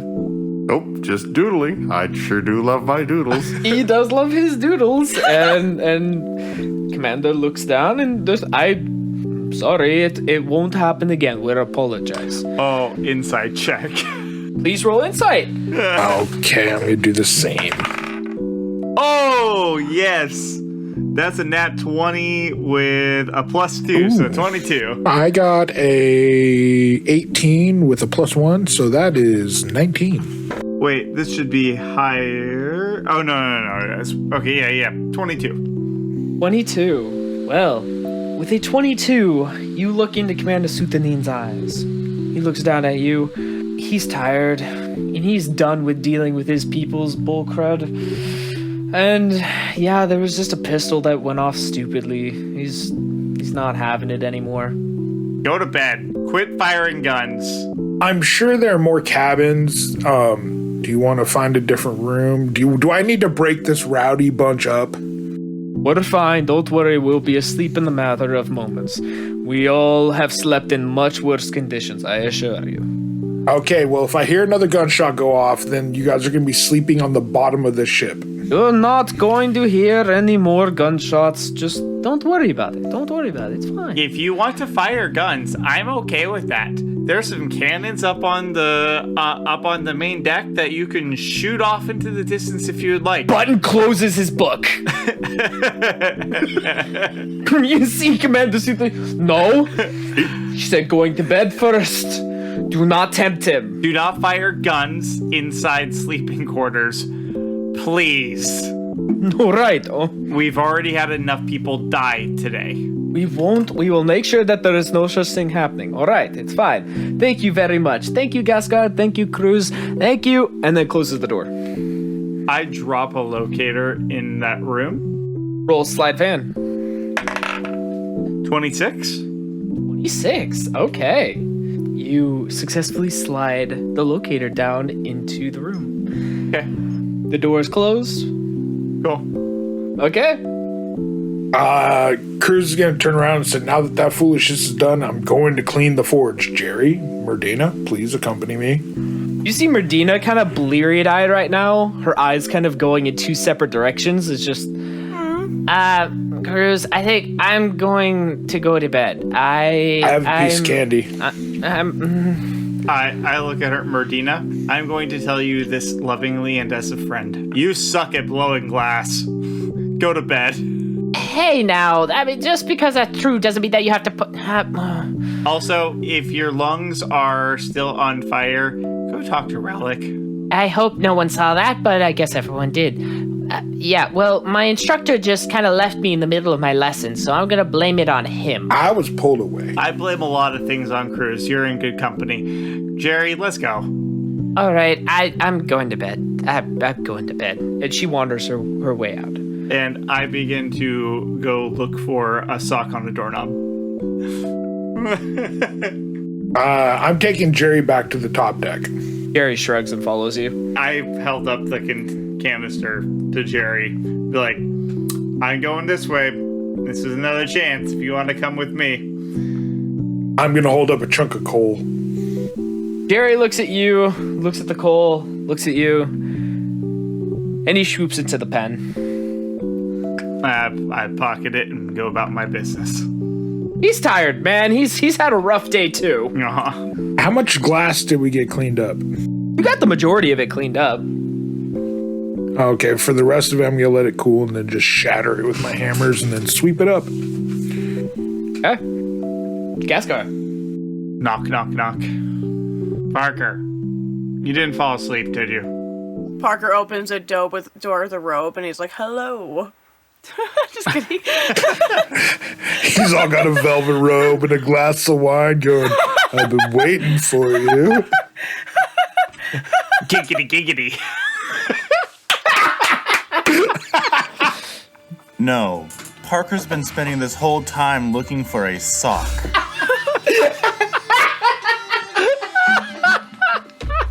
Because I don't wear shoes. Kruz is a dragonborn. Vall is a Leonin. The only person I know who has socks might be Ellanya, and I haven't seen her. You leave my socks alone. Thank you for volunteering your sock for Parker to find and steal. Yep. It smells so bad. Like, it smells so bad when you pick it up. I desperately want to hear the roleplay of Parker asking Ellanya for a sock. Ellanya has blessed Parker with a sock. Parker's free. Parker's free!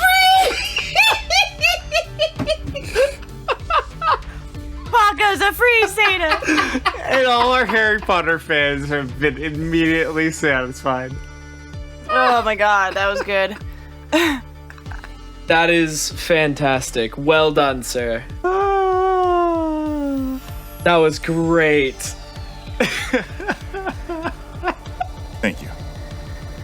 And for that, Ellanya, you were the one who had your sock taken. What?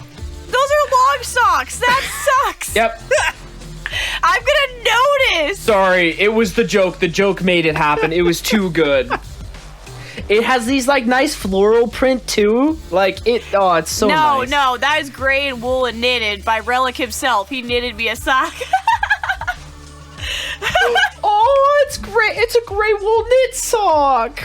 What I imagine I walk into in this is it took me longer than the 5 minutes to get to the door because of stupid gun problems. And I knock on the door and I hear some thump, thump, thump, thump, thump.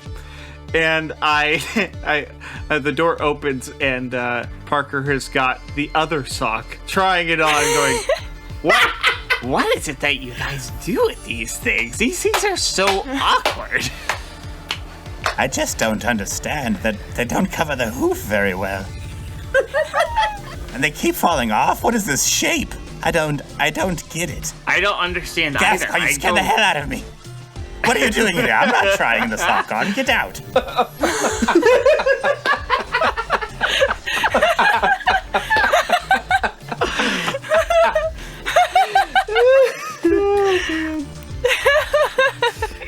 my gosh. This is the comedy relief bit that our audience has been craving for like the last 10 episodes. Yes. All right. You open the door and Ghastgar jump scares you. Get that silly human thing off your leg. And poof. I need to ask you about your impression of my name is. Parker will gesture to have you shut the door behind you and come into the room. I do so. My name is... My name is... What do you have against her? I just do not get any sort of sense of trustworthiness from her from any of our interactions. Also, she may be the god No One. Oh, don't be silly. That's Edward. It's Edward? I'm thoroughly convinced it is. He denies it, but I'm pretty sure. I don't know. But I kind of want to kill her if she is No One. Surprise, surprise. Ooh, you have interest in killing the gods. Just that one. Just that one. Before we do kill anyone, let's confirm suspicions on who we think No One might be. Well, what I understand of the god of No One is that if I am indeed the godling of No One, I have been used to do their bidding, which is exactly what I accidentally signed up for, was tricked into by My Name Is. And I hate that, and I am real sick and tired of people using me for their own agendas, and I'm especially ticked off at the Silver Shade for the same exact reasons. So yeah, I kind of want to murder someone. As Parker kind of makes the mental connection with what Ghastgar kind of pointed out, that I could see where you're coming from. I know you're upset, but I would not want the weight of killing an innocent without fully validating that they are there who we assume they are. Fine. With the research that me and Ellanya are working on with, I'm not thoroughly convinced that taking out a god would be as simple as shooting it with your gun. You probably have a point there. But, well, let's just say it would certainly make my night to see My Name Is fly over the side of the ship. Even if she is a god and totally does not die, it certainly would be very satisfying. I'm struggling to find a way to redirect your anger. My friend, I do not want to be the godling of My Name Is, nor the god of No One. I absolutely detest this idea that I was created to be the servant of someone else. It seems to be the curse of my entire existence. Before I have memory, apparently, I was the servant of a god. After having memory, I was the lab experiment of the Reinhardts. Since then, I have been the servant of my name is, which very well could be an echo back to being a servant of the god of no one. I am sick and tired of people using me as their servant. Parker will walk up to you and place a hand on your shoulder. Do not live in the past. You might have been a servant to these people before, but moving forward is a new chapter. Do not be their servant. Do not be their tool. Forge your own path. What is Lola doing? Pantomiming what Parker is saying. Don't worry about it. You cannot see what's going on here. Who's Lola? I know, Parker, but it truly feels as if I am bound by some sick and twisted fate, and I am abundantly tired. By allowing your prior servitude to control your emotions now is only allowing them to control you. Still, I don't disagree that you are upset, and I do not deny that for you, but there will be a time, and that time will come.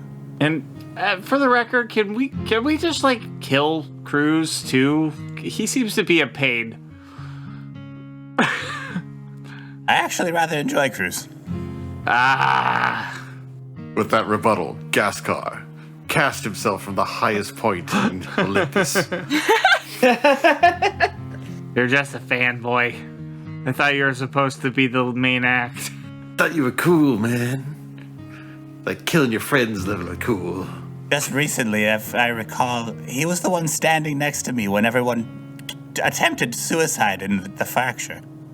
Attempted suicide? Wait, what? The when we came full circle and everyone leaped and it was just me and Kruz. Oh! When Ellanya teleported and we all didn't know it. That's right.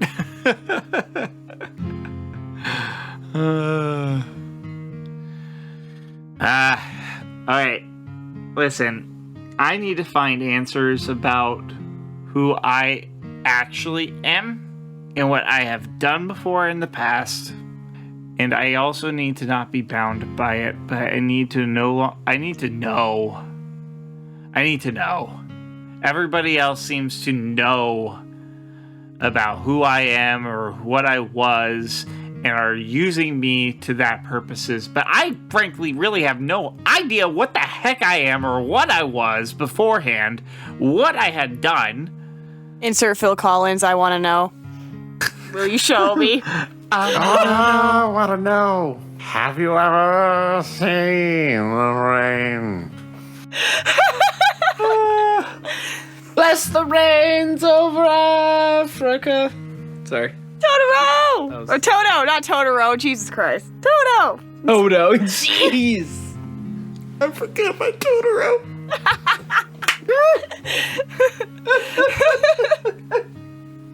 Ghastgar, let me ask you this.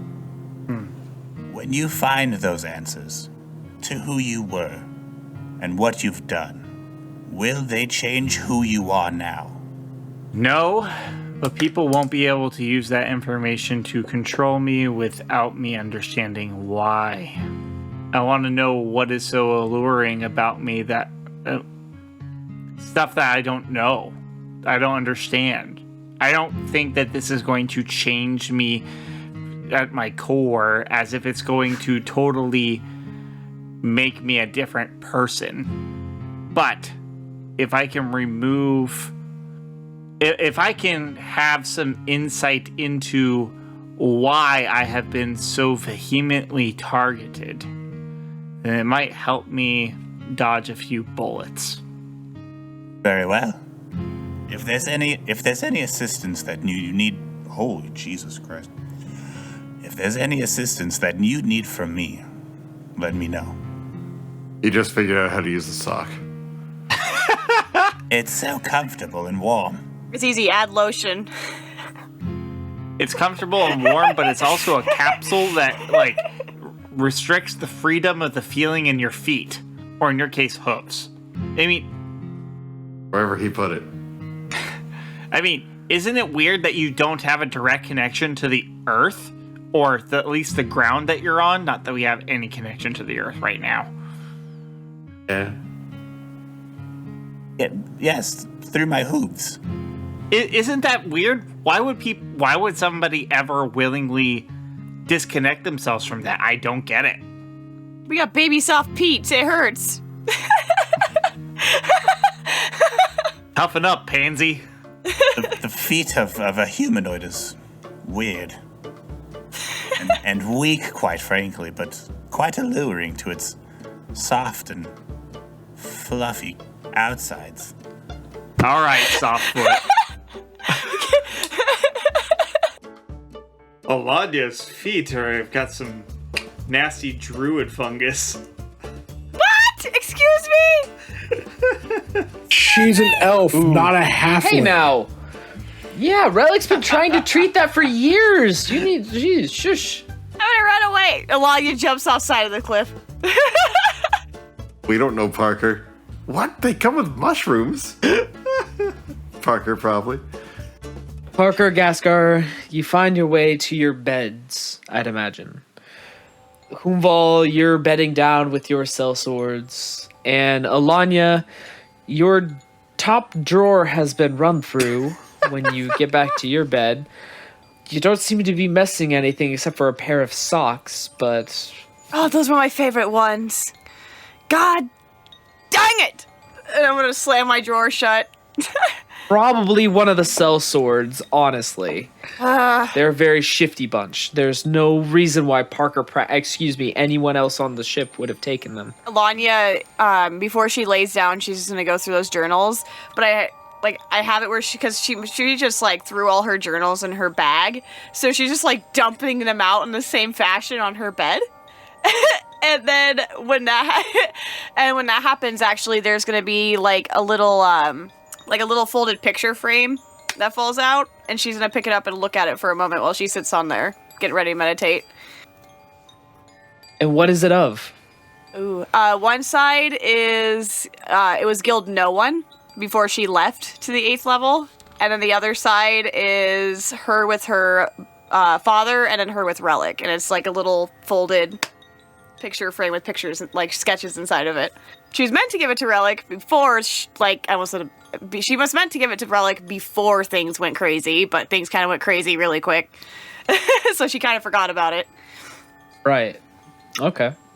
So is it, do you go through any of the papers, or do you just enter your meditative state? I'll go through my papers real quick. Get it all organized. Okay. Taking a good long while to make sure everything is organized and well kept. It is running about 10 o'clock by this point. But everything is well kept and organized and pretty quiet. And I will start to get ready to meditate. Okay. Running about 11 o'clock. So having begun meditating, you do hear something.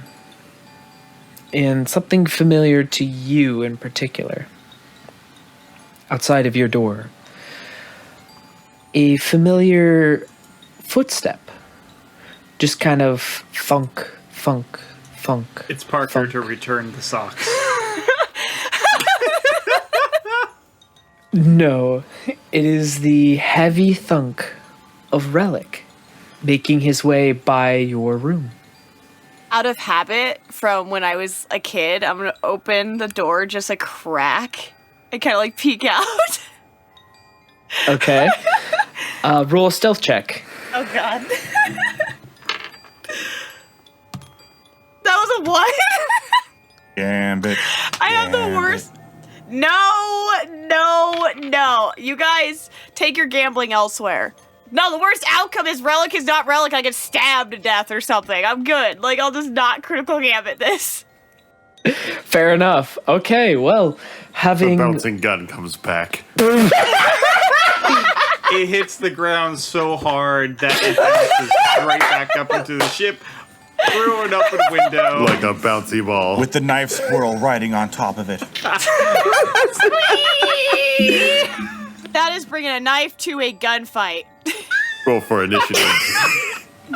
This is my campaign now. There's another one!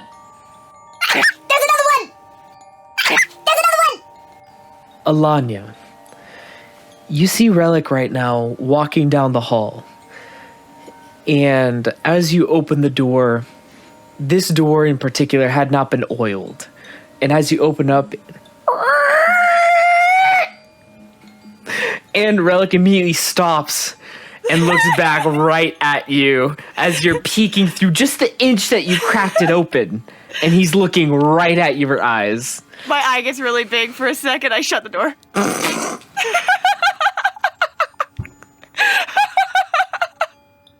And I'll reopen it slowly in shame. You see Relic looking at you, a wide grin on his face. You see him kind of like nudge his shoulder over as if like for you to follow. Oh, sweet. I'm gonna kind of skip over. Perfect. It's hilarious, actually. Opening up the rest of the door, it doesn't creak at all. It just seemed like that 1 inch at the speed that you opened it up is the thing that made it creak so much. Wow. But making your way down to Relic, you do see him walking with as much as he smiled at you, walking with a semblance of solidarity. And you see him hit the stairs that kind of lead from the second level to the first level, and he kind of takes them one by one, very quietly and very slowly. I'm gonna... Because I imagine Relic's taller than me, yeah, by quite a bit. He's a turtle.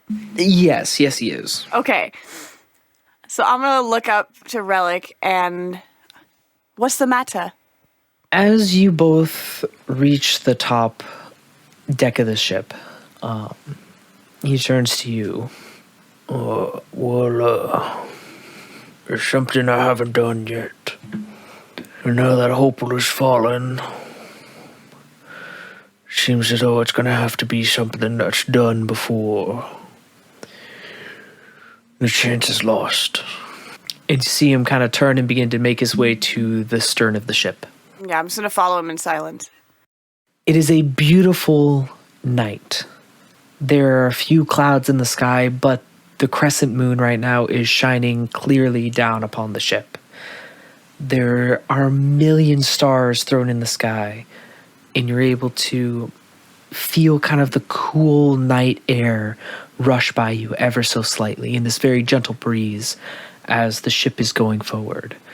You make your way up onto the back end of the ship, just behind where the steering wheel is, and there's a railing that kind of encompasses the general area behind it. And Relic makes his way to it. And at this point, he pulls something out. A single candle.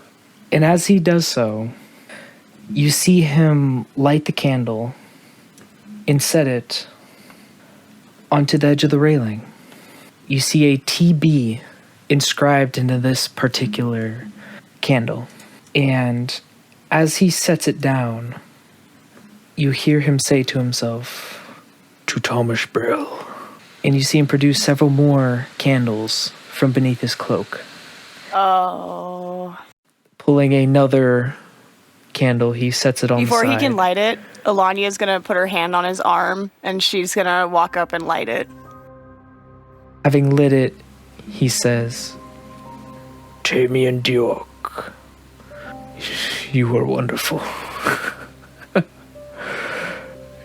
A true guild member of no one. Team Halfling.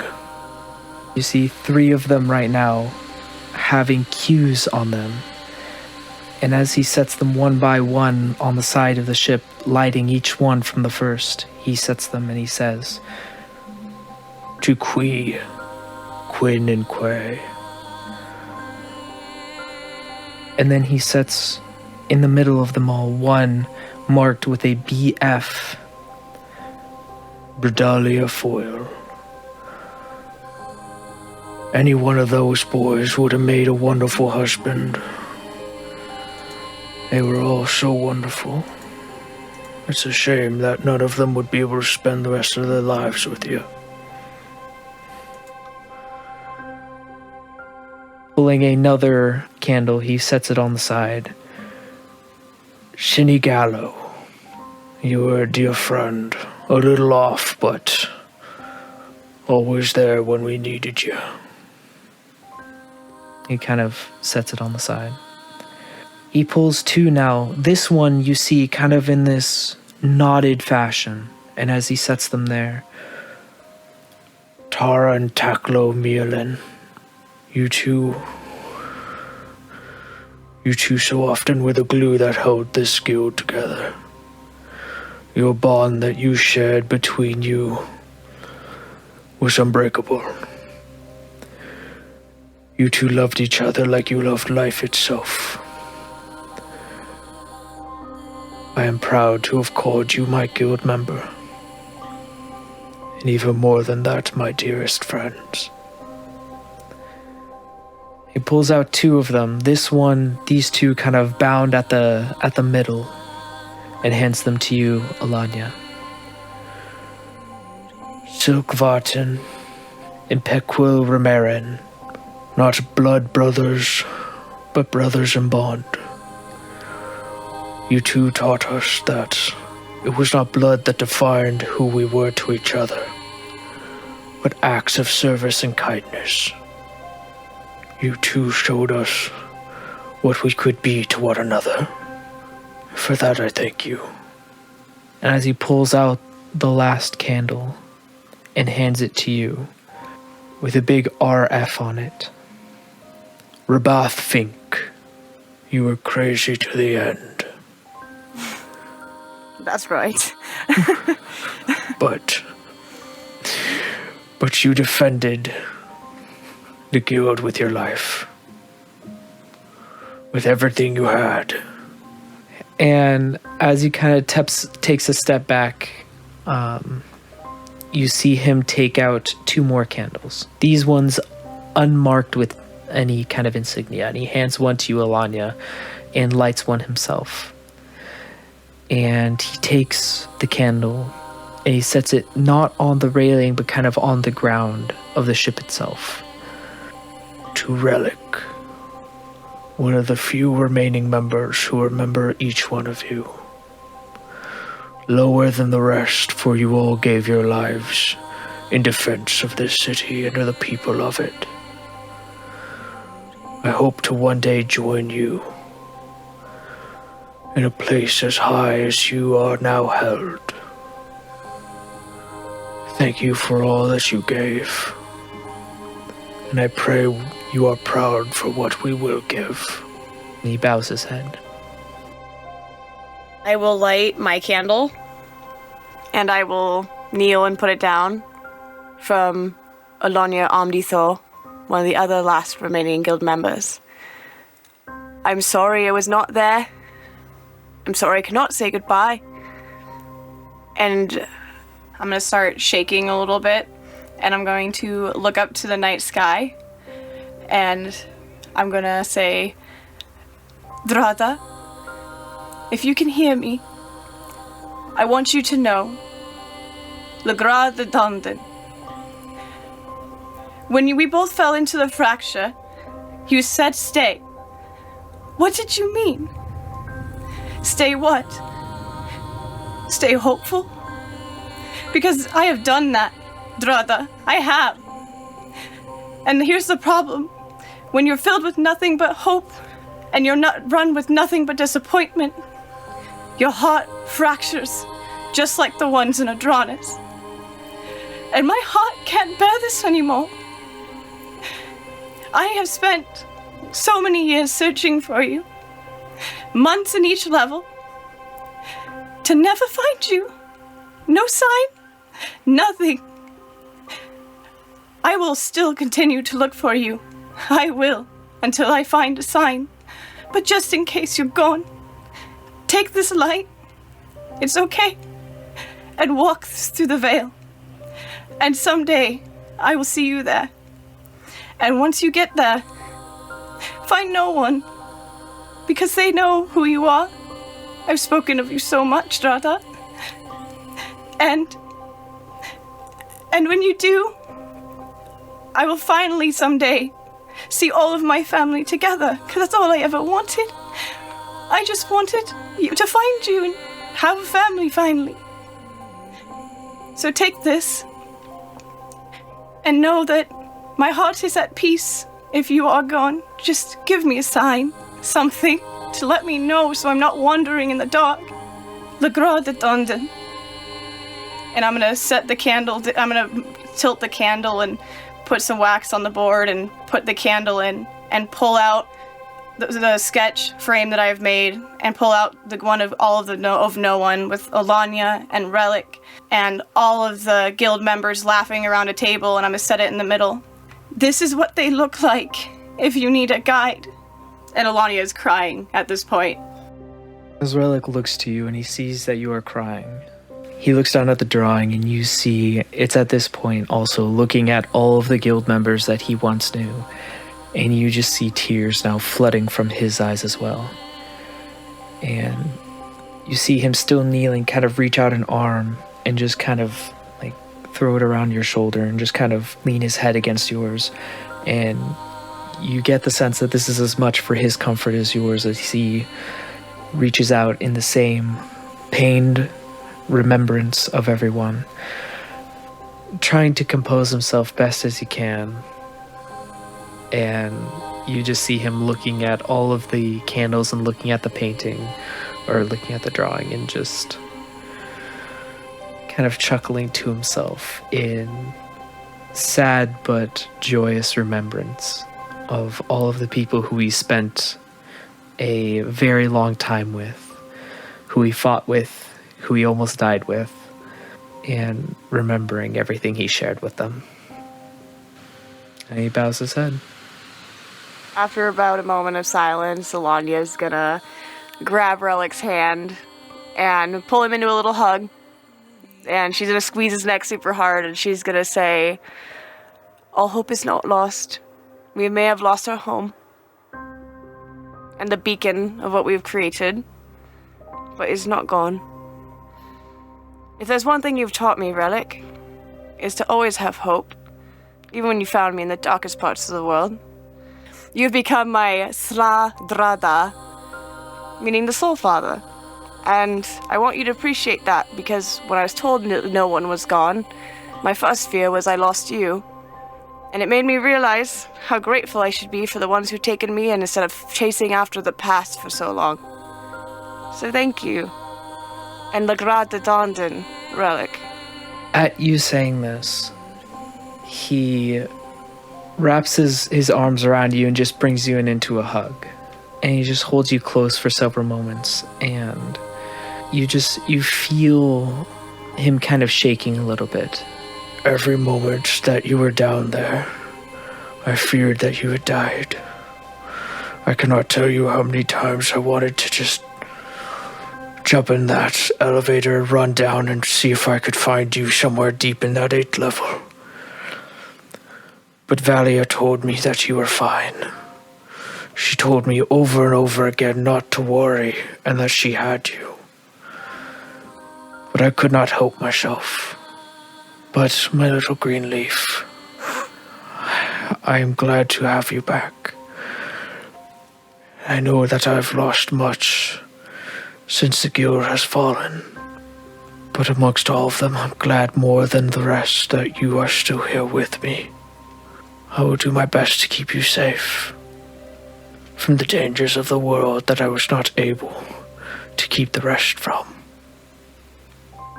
Mark my words, I will fall long before you ever do.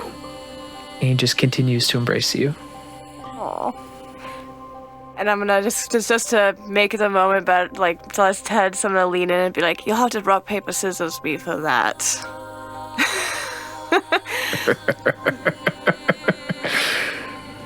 I have a lot more years under my belt, Ellanya. You have many more before you.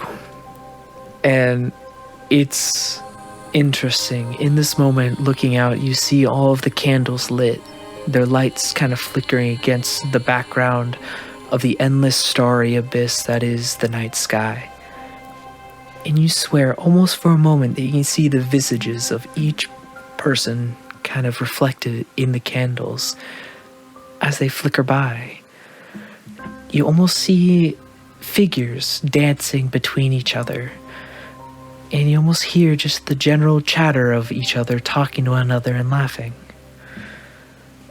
And Relic kind of like reaches down to his side where you know he keeps the orb of Valia. And you hear him whisper under his breath, Thank you. Thank you for all that you've done. And for that. And Ellanya's gonna look up, crying at that, and she's gonna say, the souls have moved on to the Vale, peacefully and without turmoil. We will meet them again soon. I hope one day to meet them all, and to share a good meal with them again. I'm sure it's going to be one heck of a tale when either one of us go out. Oh yes, I still have a bargain with a certain someone who thinks that he can outwit me still. I count them a fool, whoever thinks they can outwit you, Ellanya the Thor, survivor of the world before, maker of the future. As Relic kind of puts his arm around you still. I'm sure he'll find them. And you know why I'm sure? Because I'm sure that Tamian Diork is going to be the one to want to tell your dad of all the mischief you and him got into when you were in the guild hall. When you two were messing up my name is his desk and leaving her stuff all over the place. Sure, he's going to be one to want to make sure that he knows that it was his daughter who was causing her so much strife. Oh my, do you remember when we took all of her ink and all the ink in the hall and she had to go into the market to come back and all her quills were gone? I do remember that, because she came running in and she knocked on our door and I answered it and I about got blown back into the fracture by the amount of yelling she did to me. Demanded that she get all of her ink and quills returned, and I had no idea what she was talking about. But I knew that you guys had some hand in it. This was one heck of a time. Oh, yes. It takes a village to raise a child, and I had the best village. And we had the best child. And Ellanya's just gonna, really lean in to Relic. And, his large old turtle form offering a substantial amount of comfort in that. And you do see, as the various candles kind of exude the visages of the various guild members, kind of one by one. You see Abelas's candle. And you see something kind of flickering in the light. It's not the visage of your father that you would have seen or that you would remember. It, just for the absolute briefest moment, just for the briefest of moments, seemed like a cloaked figure. And as you see the cloaked figure turn, just in the briefest of moment, you see a skeletal visage, and then it returns to a flame. I'm gonna look up to Relic. Did you see that? Relic's eyes trained on the candle flame. His eyes kind of move to you. I did. You don't think that was who I think it was? I think it's exactly who we think it was. And I'm starting to be terrified at that my father's in the 20th level relic. With the Shade himself. Perhaps it's not all bad. The Shade doesn't seem like he's malicious. Maybe he's being kept there, because you said that he jumped with you when you were a child. But why would he be interested in my father? Perhaps he's keeping him there to keep him alive. Maybe his sacrifice... He was injured on the way down. He couldn't keep him with you. He had to take him somewhere safe, but was able to leave you because you were uninjured. I don't know. I think you're right. Shade saved my life. I'm sure he saved his as well, because I don't think the Shade would do that to me. I know it sounds crazy, Relic. I don't think he would. Well, if I recall, Abelash had friends. If Donut Rideheart is indeed the Shade, I imagine he wouldn't have killed him. I'm sure that he would have done the best for his friend. My father knew Donich. Possibility. They lived in the same time. It's about the same area where things went hectic. But who's to know for sure? I don't know. There's a lot of stories of them. But I will hold out hope that the vision that we just saw is not one of ill omen, but that your father is hopefully alive, and that at least the Shade has some hold on keeping him that way. I may be wrong, but that is what I hope for both you and for him. Me too, Relic. Me too. Because I can't wait for the day you two get to meet. My two Dradas in the same room. It's going to be an event. Oh, I'm sure he's gonna have some stories to tell me about when you were a little one, Tea Leaf. Him and I are gonna have plenty of time to swap stories, and whatever beautiful, sun-dappled story we wind up in at the end of this whole thing. But just know that I'm at least glad that both of us were able to share in raising you, because you are one special little elf. No Tea Leaf. I'm gonna just hug him, just squeeze his neck. And he returns, of course, in this very... You see like a look of pride in his eyes as he looks down at you and looks down or looks up at the rest of the candles. And they're all proud. Every one of them.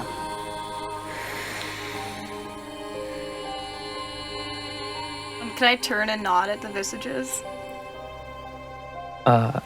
Yes. And it's almost as if when you do, they smile back.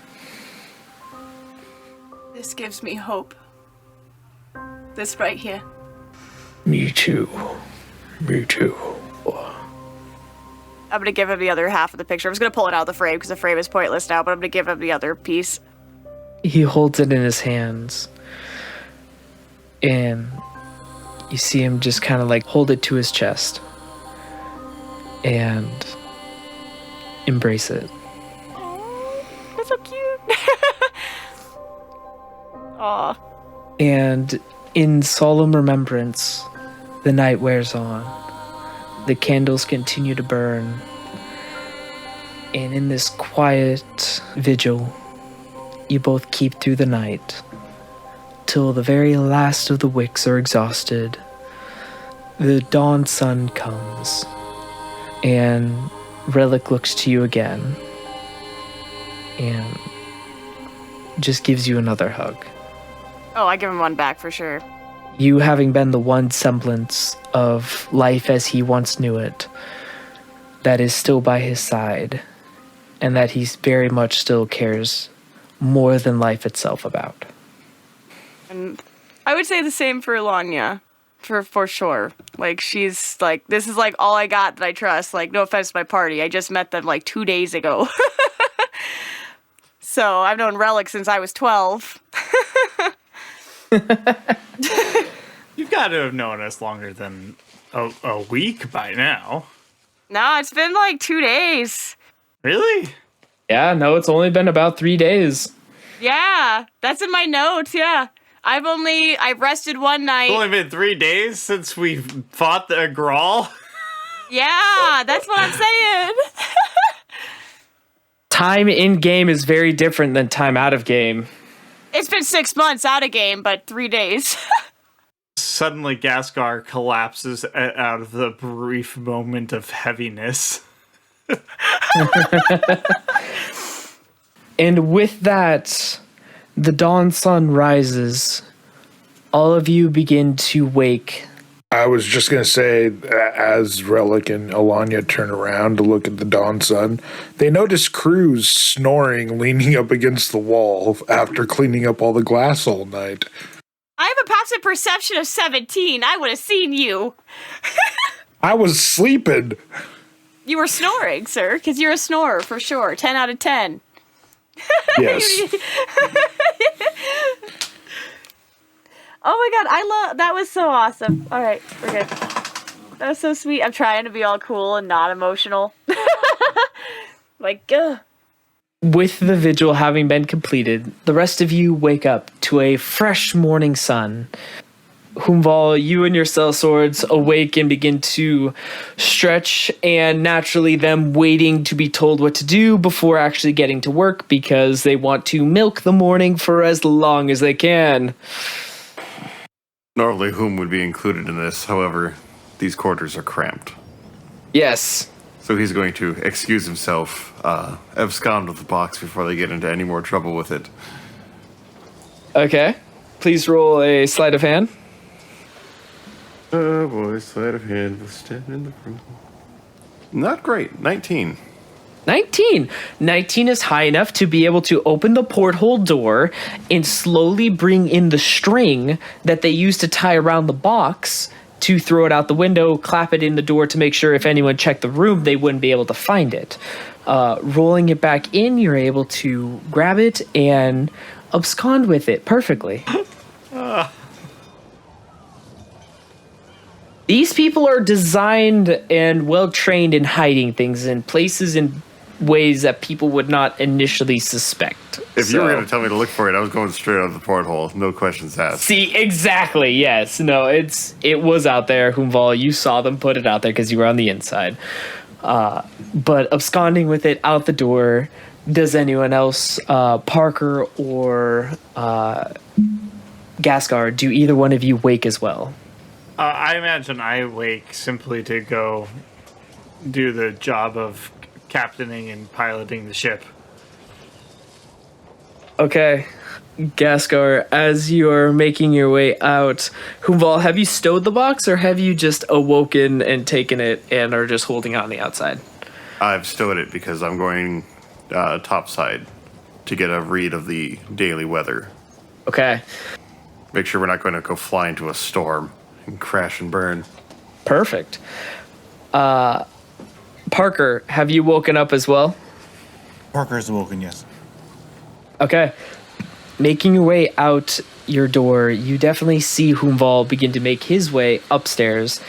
Vall, you see Ghastgar man the wheel, of which Swiss has in fact managed to keep you guys on course. Vall, make a nature check to see what today's weather will be. With a 19, that is a 28. With the 28, you see it's going to be clear skies. Making your way at least a day's journey, nearing the edge of Hopel, it seems like a vast majority of the moisture is beginning to fall behind you. This could change throughout the day, but at least at the moment, dry, clear skies for at least the next 3 hours. We've only made it to the edge of the city of Hopel? You mean the edge of the country of Everrain? Everrain. Okay, Everrain, I'm like... yes, my apologies. Swiss did not do his job at flying the ship. He took us in circles. Just circles, just nothing but tight circles. The tightest circles you can get. What do you mean I spend all night whipping shit? Yes, do exactly that. You're getting to near the edge of Everrain. But Vall and Parker, as you both clamber up to the surface, you see two things. You see both Kruz asleep still on his forge, but you see Relic and Ellanya sitting at the stern of the ship. Can Kruz wake up, see Parker, and say, "Is that a sock on your horn, or are you just happy to see me?" Yeah, wait, no, this is important. Does Parker still have a sock on? The sock is on, and it is on my foot. Please have that so I will notice the sock. So where are the socks? Have they... Which horn? Yeah, are they on the horns? Are they on the legs? Have they become arm warmers? The socks are on the legs. They're about thigh highs for me. Have you ripped holes in the bottom so that your hooves make direct contact? I suggest you not do that, sir. Whoo! My hooves might have worn them down in that area, but they're not holes. Socks! They're just not as padded.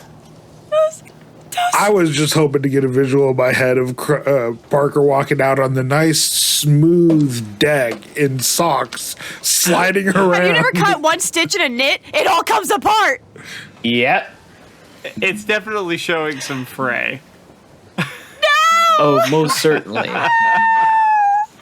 Well, Ellanya, kind of bleary-eyed, but not as bad as Relic because you were able to catch some meditative moments throughout the night. You turn around and you see one Parker Prax begin to emerge from below deck, wearing your socks. Hey, that's the missing pair of socks from earlier. He's probably the one who went through your sock drawer. I'm gonna tap Relic, because Relic Totes made those for me. We're both gonna turn around and look at Parker. Parker! Oh, good morning, Relic. Good morning to you. Are those socks? Where did you get those socks? Because those look awfully like the ones I made. Parker will stop, look down, and grow very red in the face as he has forgotten he had them on.